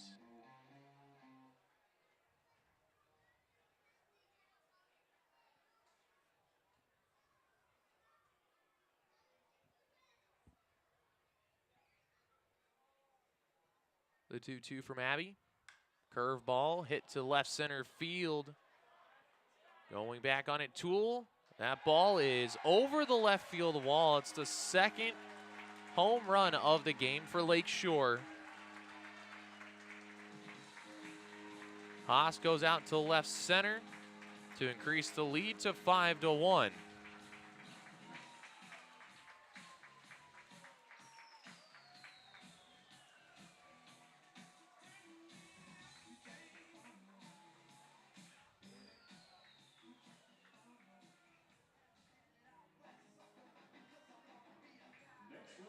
Chinooks, the catcher, Bryce Stober.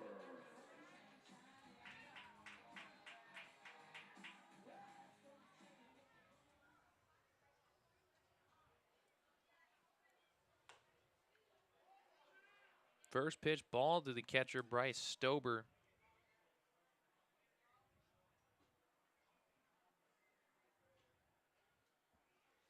Third home run of the season for Haas, makes it 5-1.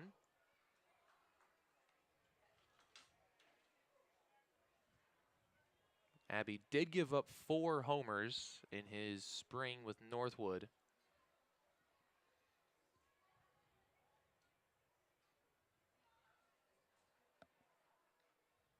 And falls behind 3-0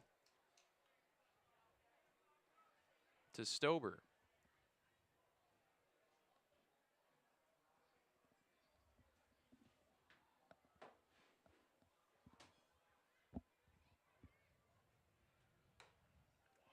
And a 4-pitch walk to the Lakeshore catcher will bring in the top of the order.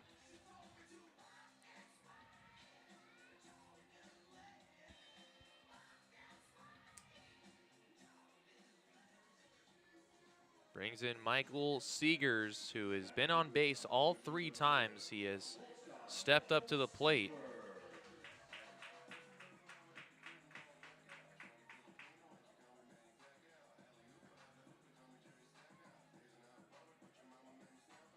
He has walked twice and singled. He's scored 2 runs and stolen 2 bases. First pitch, runner takes off for second. Throw down by Duarte. Is not in time. Another stolen bag for Lakeshore.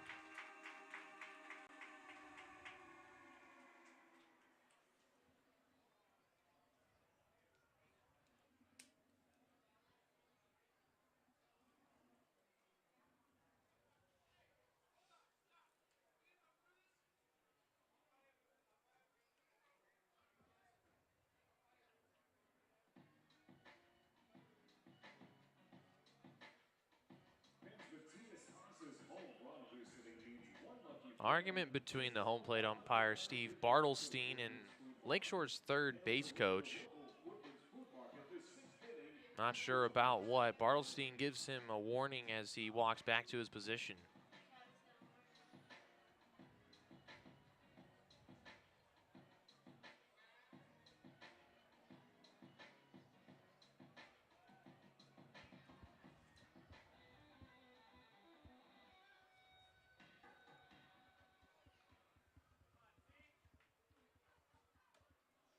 Swing and a miss by Seegers.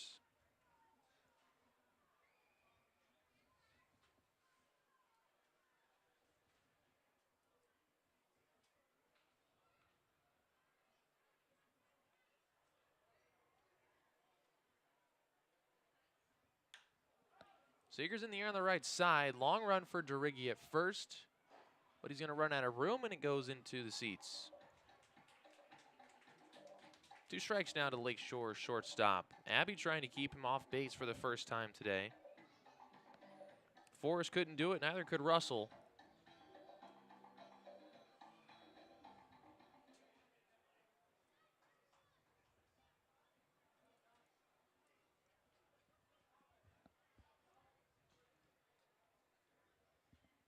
And the 1-2. Curveball, Seegers down the right field line, a fair ball. That's going to score the run, and Seegers will get in for his second hit of the game, on base for the 4th time with the RBI double.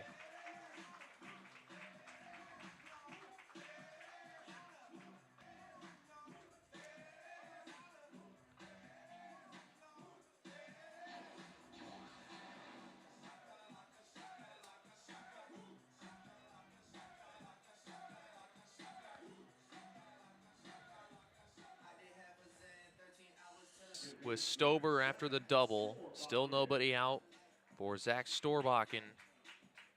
2 for 3. He homered his last time up, a 2-run shot out to left field.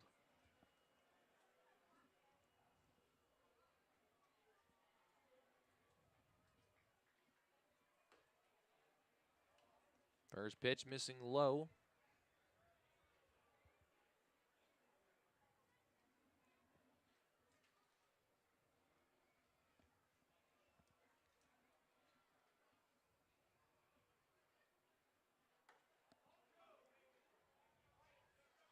Strike finds the inside corner.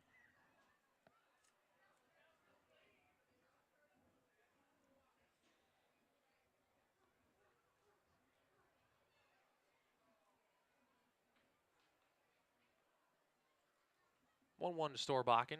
It is a curveball, misses up. 2-1 to the second baseman.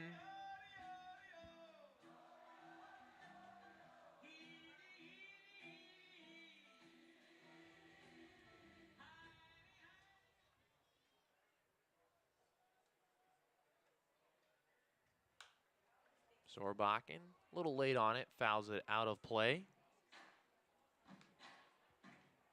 Have a 2-2 pitch coming up.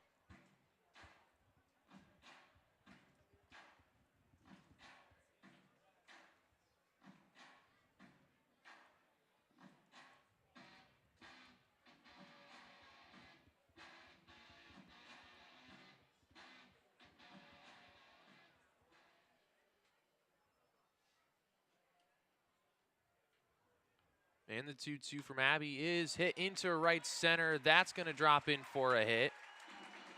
Storbakken trying for two. The throw for Marshall Tools not in time. And it's back-to-back RBI doubles for the Chinooks, increasing their lead now 7-1.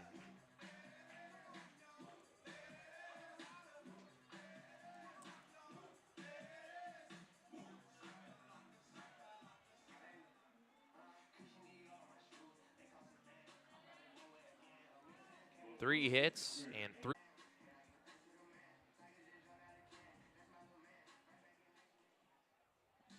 Traverse City pitching coach Rocky Mariello out to talk to his pitcher Zach Abbey.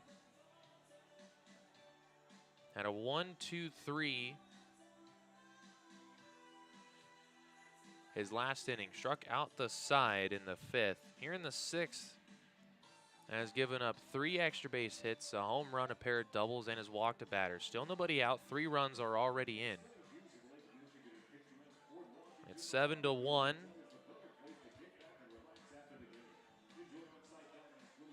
Top of the order has been getting it done for the Chinooks tonight. All of the first 5 hitters have at least a base hit. Seegers and Storbakken at the top of the order both have multiple hits.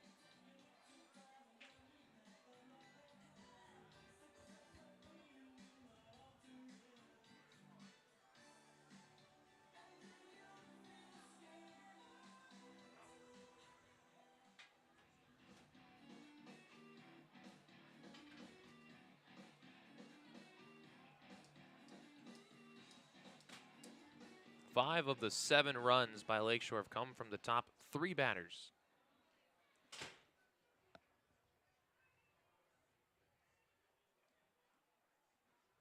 First pitch to the lefty, Aiden Longwell is low. He's 1 for 2 tonight. He's flown out, walked, and singled.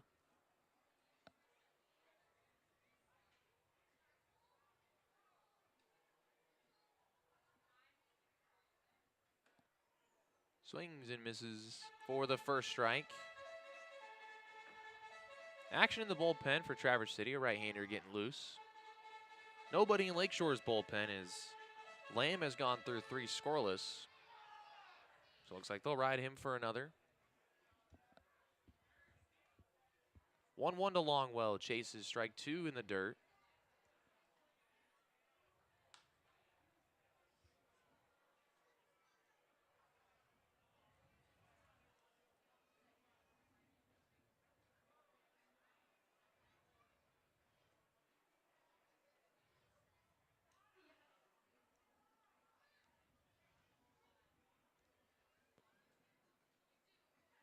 Abby's 1-2 is another ball in the dirt, and this time Longwell lays off, so it's 2-2.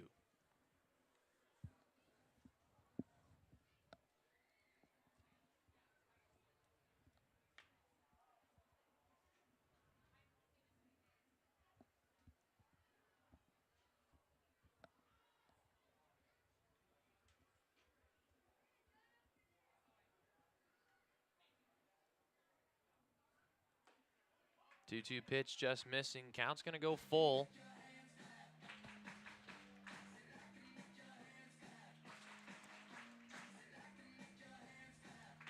Still no outs in the inning.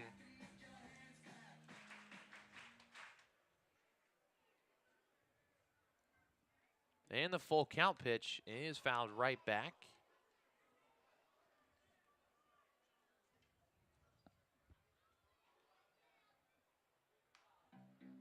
Longwell stays alive. On deck is Nathan Aide. He's 1 for 3. Ty Olnick after him. He's 1 for 3 as well.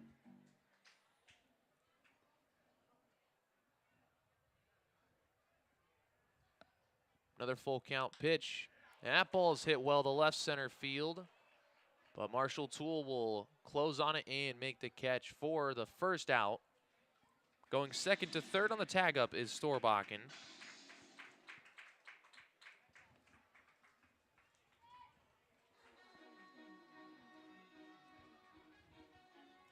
Next up for the Chinooks, left fielder Nathan Aide. The batter, Nathan Aide, 1 for 3, a single in the third in between a pair of strikeouts.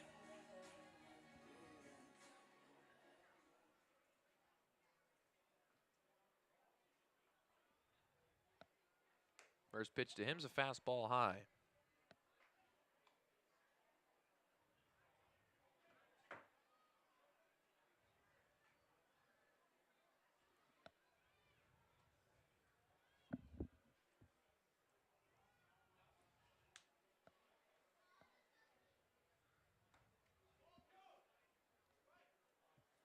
Fastball catches the inside corner. Make it 1-1.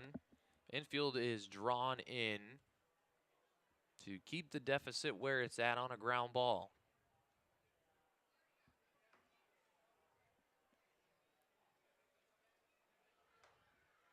Another fastball in the zone. 1-2 as Abby works ahead.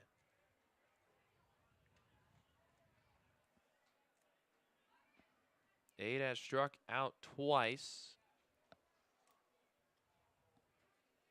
Tried to avoid the hat trick. And will do so as he fouls one back.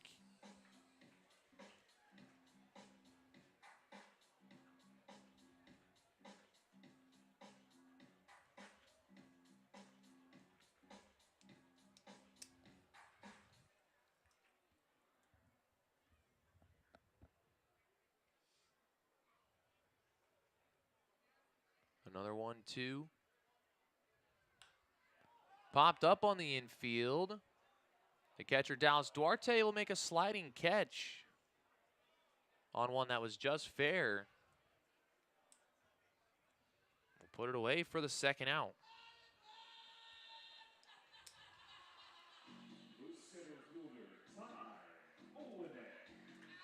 Two outs in the inning. The runner on third. And Ty Olnick, the batter. His double in the third inning gave Lakeshore the 2-1 lead. They have since scored 5 more, with 2 in the fourth and 3 here in the sixth.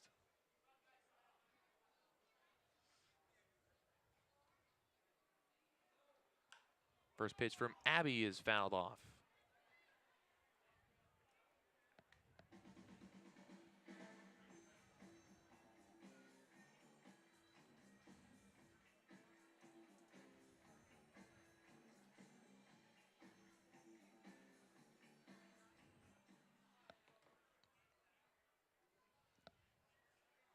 A 0-1 curveball misses inside off the glove of Duarte, but stays close to him, so the runner at third, Storbakken, holds up.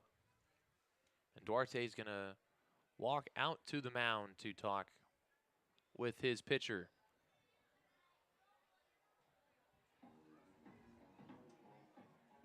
And now we'll head back towards home.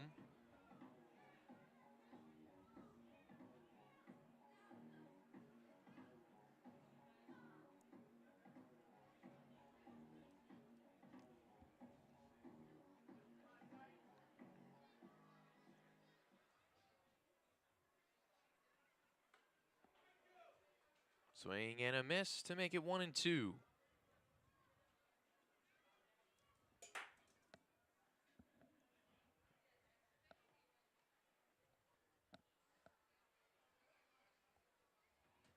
Trying to end the inning.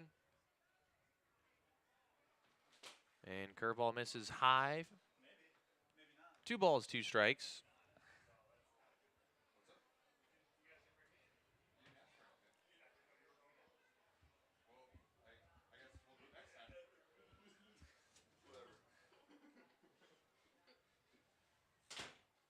Abby's 2-2 pitch is in the dirt, full count. Pitch number 35 of the inning.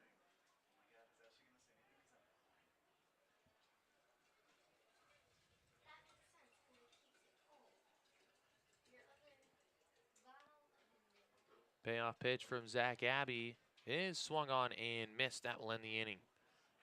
3 more runs across. A solo homer by Matthias Haas. RBI doubles by Seegers and Storbach, and it's 7-1 here on Pit Spitters Radio.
Top of the 7th from Capco Park in Mequon, Wisconsin.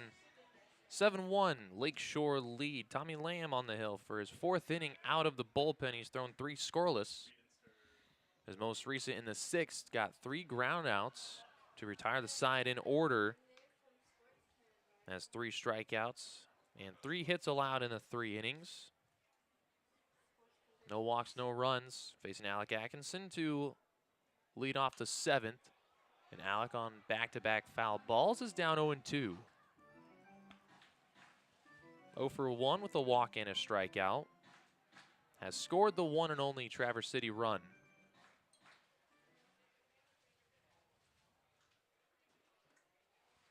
Just able to hold up. And takes a pitch low.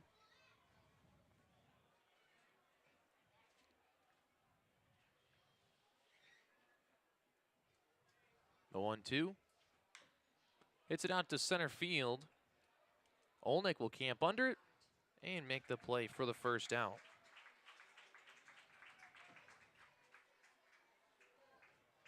To the top of the Pit Spitters order, left fielder Evan Orzek. Evan Orzek up for the 4th time tonight. Hitless with 2 walks.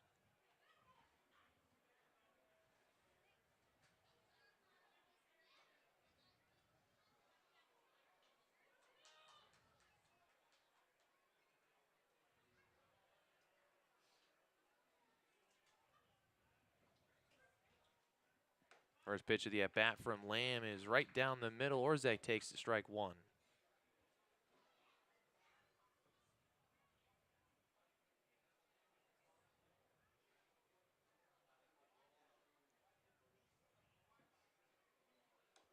Second pitch comes in a little up and in. Backs Orzek off the plate.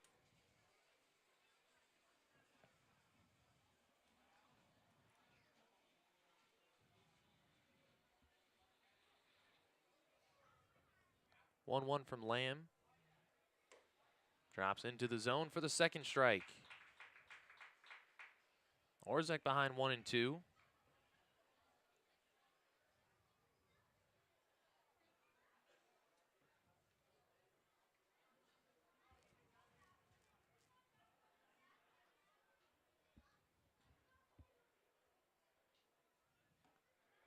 And Orzek chases strike three outside for the second out. Fourth strikeout out of the bullpen for Lamb. Shortstop Camden Traficante.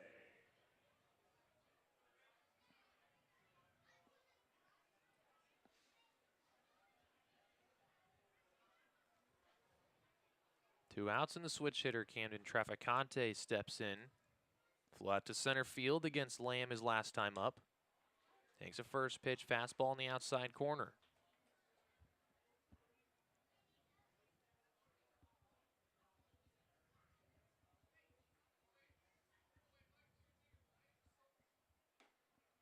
And now down 0-2. Lamb gets another fastball in there. Looking for back-to-back 1-2-3 innings. His 0-2 pitch is a little low and away.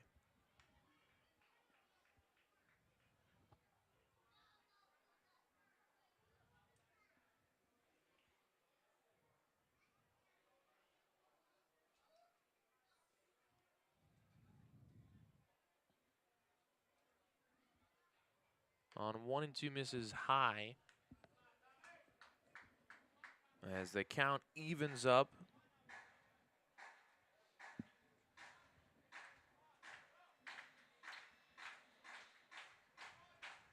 Two-two to Traficante. And a foul ball off the left side.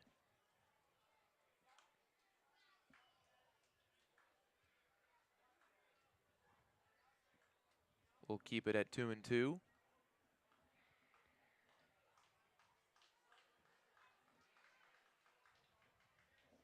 Ball in the dirt makes it a full count.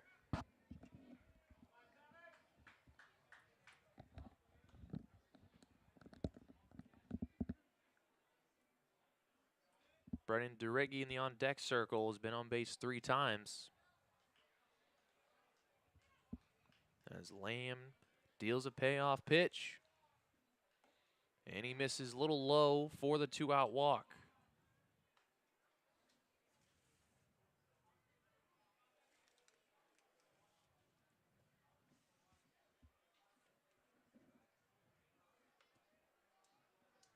So Duriggi will get a chance to hit. Been on base all 3 times. He walked his first 2 plate appearances. And he singled through the left side of the infield his last time up.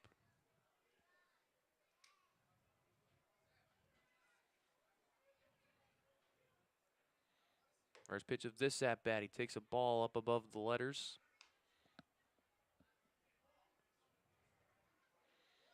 Same shift for his last at-bat despite him hitting one on the left side of the infield. They keep it open for him again. Second pitch is in for the first strike.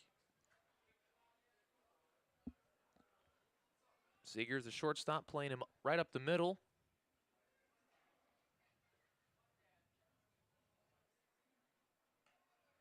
Pick off to first. Traficante back in with a dive.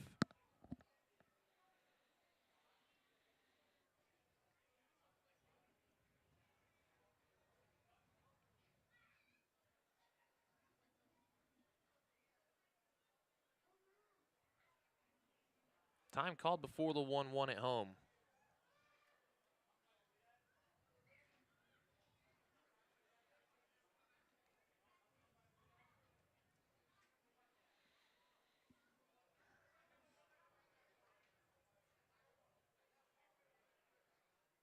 Right fielder Summerhill on deck. If DeRiggi reaches, hits one out to right to the right fielder Nelson to end the inning.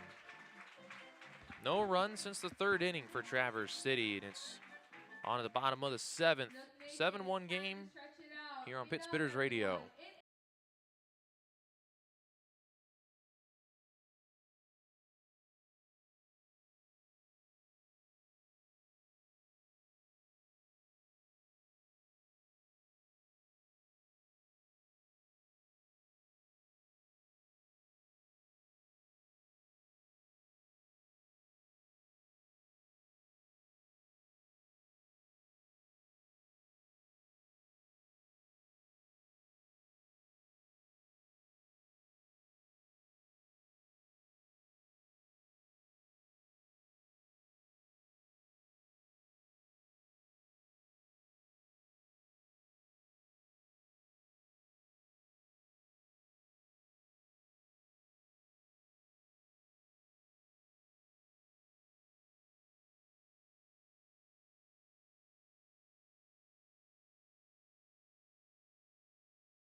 First pitch of the bottom of the seventh inning, taking outside to Andy Nelson.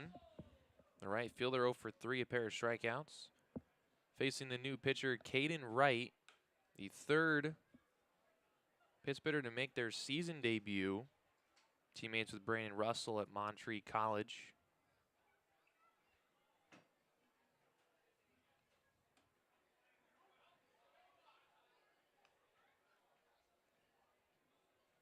Pitched 15 innings in the spring. The area 5.87. The count to Nelson is 2-2 as he fouls one out of play.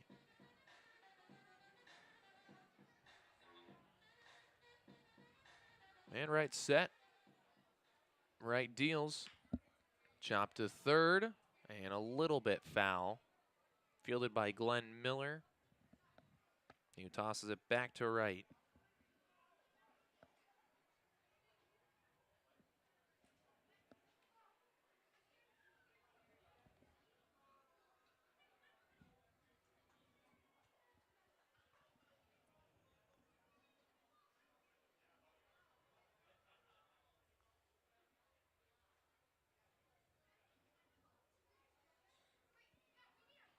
Another 2-2.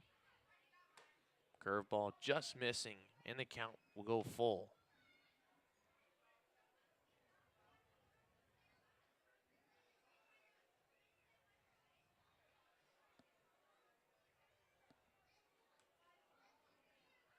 Full count pitch misses outside, and Nelson's on for the first time tonight with the leadoff walk.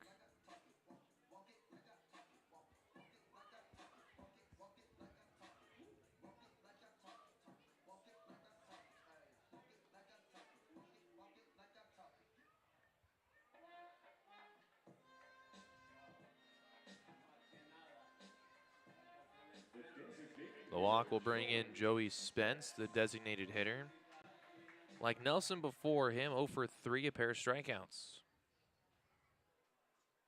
First pitch of the at-bat is a fastball taken for the first strike.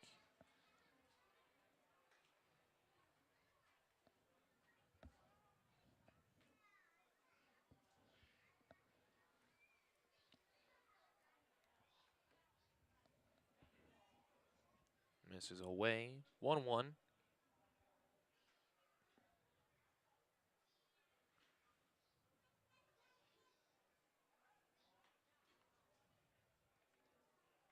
Pick over, back safe as Nelson.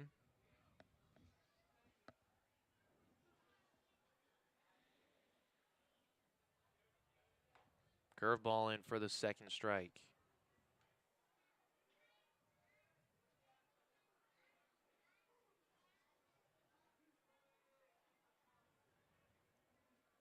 Ahead 1-2.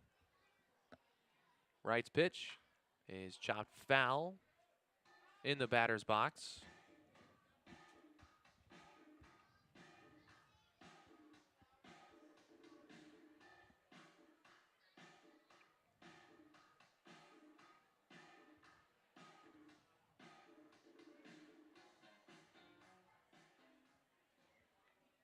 Another 1-2 to Spence, and that curveball just misses.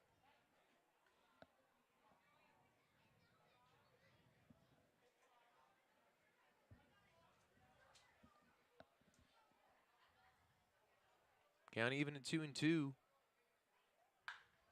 Spence hits one deep to right field at the wall, and it's the third Lakeshore home run of the game.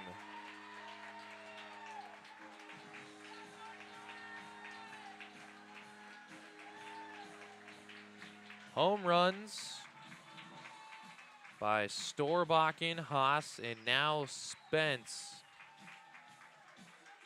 The lead up to 9-1. The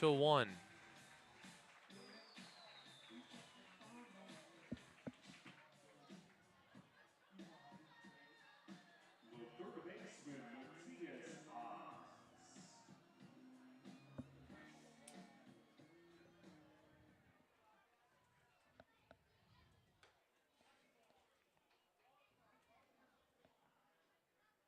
Haas in the box. He homered his last at-bat, part of the 3-run 6th inning.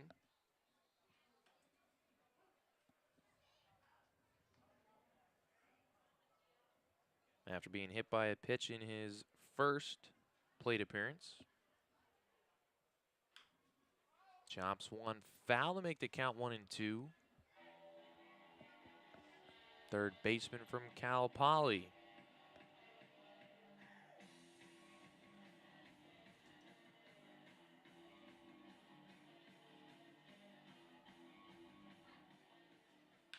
Curveball hit on the third base side. Glenn Miller dives and can't make the play. So it's a single for Haas, his second hit of the game. Another Chinooks single represents another $25 donation from Bankers to Family Sharing of Ozaukee County as part of their Single Out Hunger campaign. The catcher, Bryce Stober.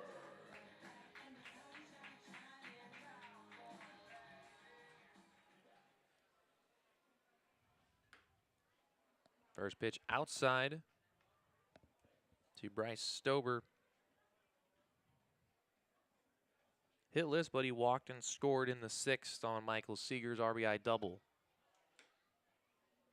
Now gets a 2-0 count.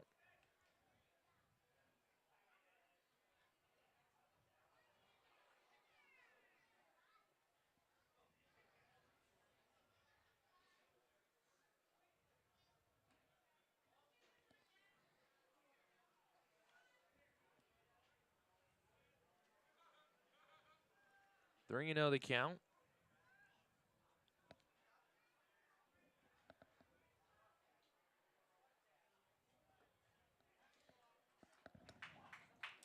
And it's a 4-pitch walk to Stober to bring the top of the order up.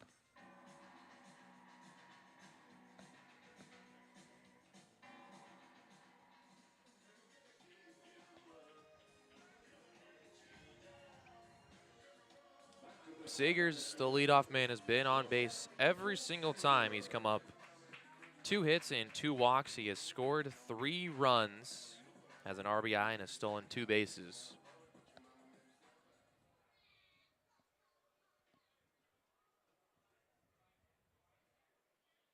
First pitch to him is a ball, and Duarte trying to pick off the runner at first, throws it into right field.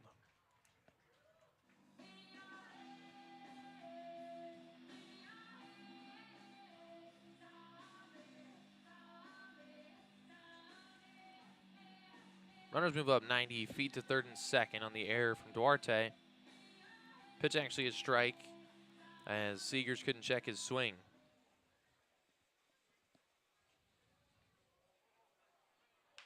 Chops one to third. Miller will field, throw across to retire Seegers for the first time, but he will score a run on the grounder. That error by Duarte could have been a double play ball. Instead, it's an RBI ground out.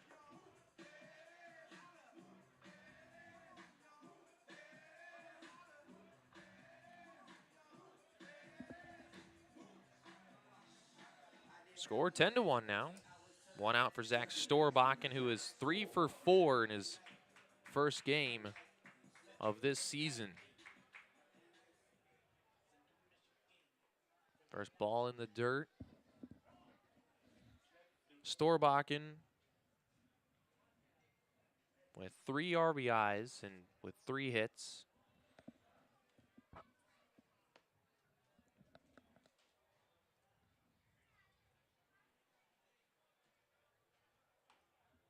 Takes the first strike on a curveball from right.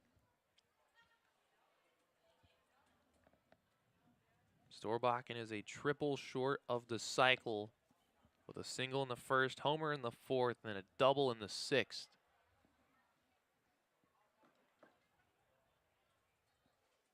As the count at 2-1.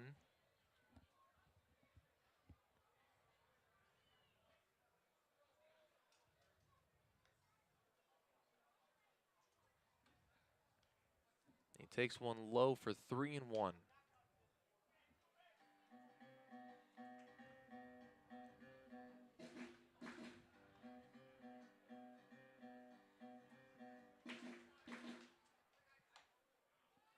He takes a strike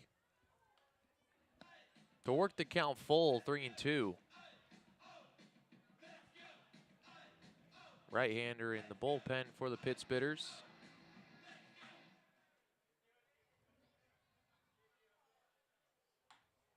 And Storbakken will take strike 3 call. The fastball on the outside corner for the second out. His second strikeout to go along with his 3 hits. Brings in Aiden Longwell, the first baseman, who's 1 for 3.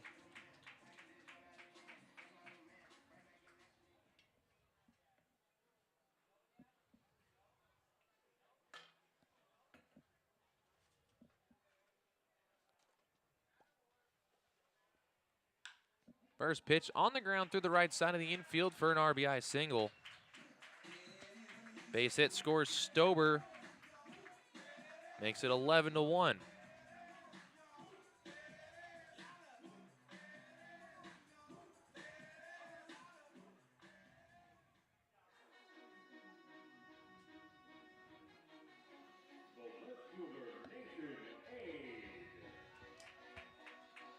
Nathan Aide, the batter. Aide is 1 for 4.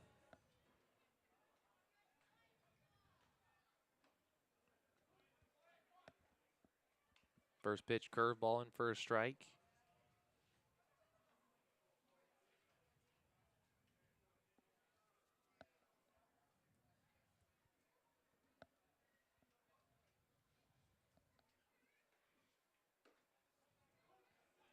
And the second pitch curveball makes it 0-2.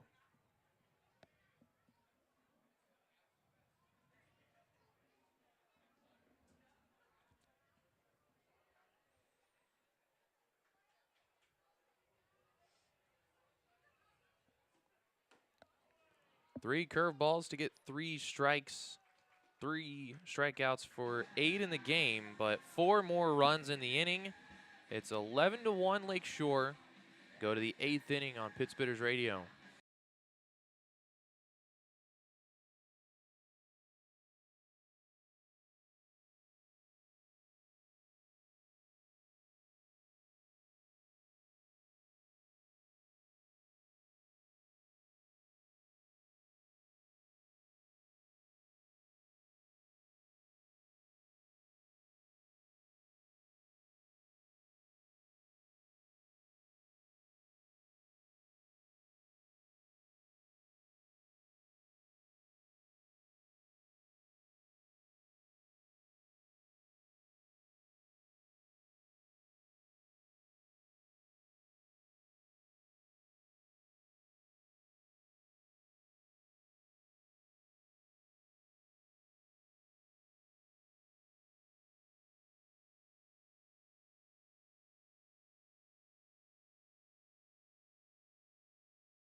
Top 8. Lakeshore up 11-1.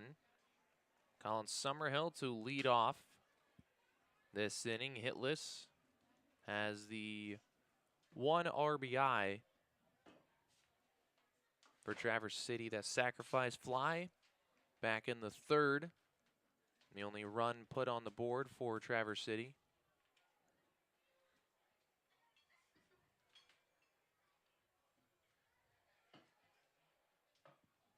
Count 1-1 to start the inning. Now 1-2 takes a fastball in the outside corner. Strikeouts in his 2 at-bats in the 1st and the 5th. 1 looking, 1 swinging. And his 3rd of the night. Waves at 1, way outside. Fooled on the breaking ball or the 1st out. Center fielder Marshall Toole. Marshall Toole, the center fielder, also hitless with 2 strikeouts. 0 for 3, grounding out his last time up.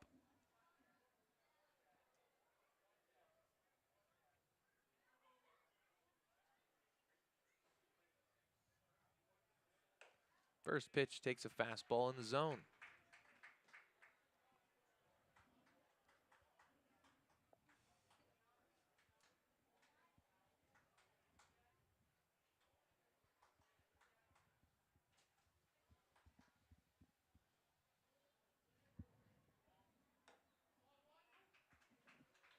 Another fastball.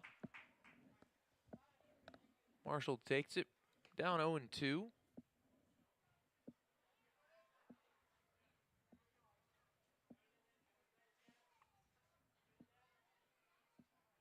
And the 0-2 pitch misses outside.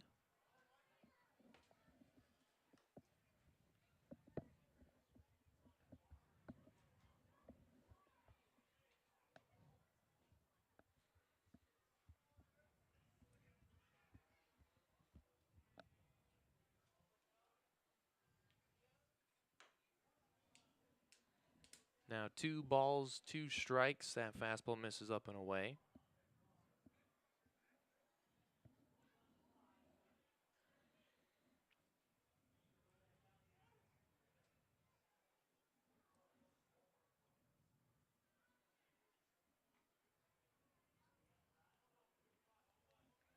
The 2-2 is in the zone, fouled back.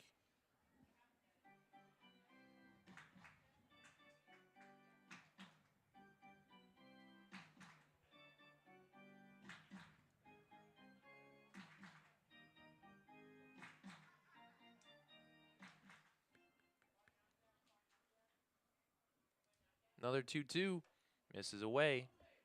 Count goes full. Tool trying to reach base for his first time today.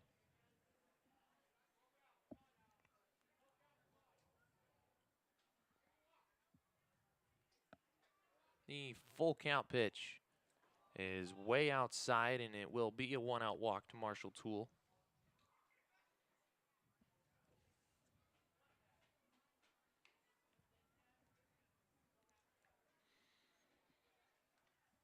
Safely on for Glenn Miller, the third baseman. 0 for 3, a fly out, strikeout, and a ground out.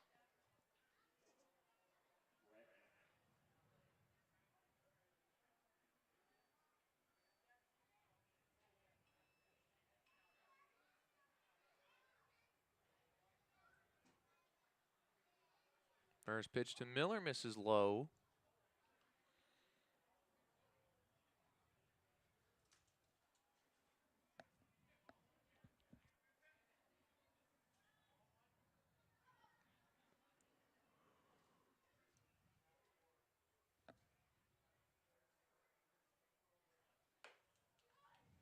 Make it 2-0 as it misses outside.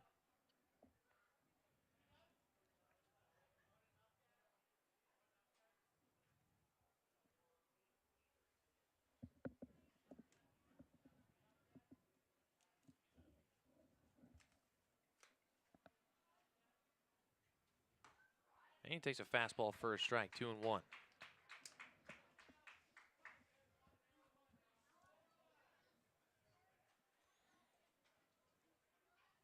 Miller trying to follow Tool before him by getting on base for the first time.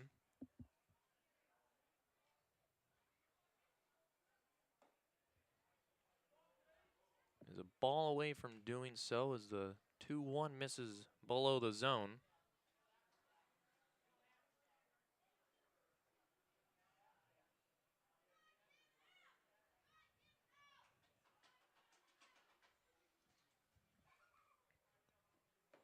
And the 3-1 pitch is outside. Back-to-back walks. Other defensive changes for the Chinooks in the inning. Entering the game playing at shortstop, number 10, Aide Sanderson. The third baseman is number 32, Brett Atkinson.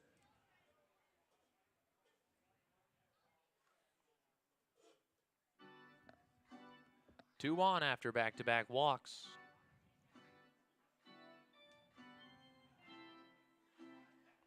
Bring in the catcher, Dallas Duarte.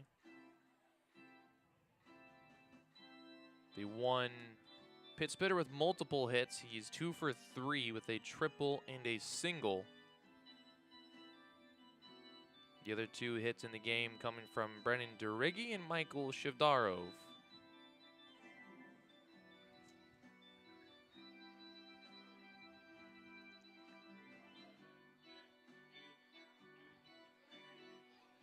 Mound visit for the Chinooks after back-to-back walks.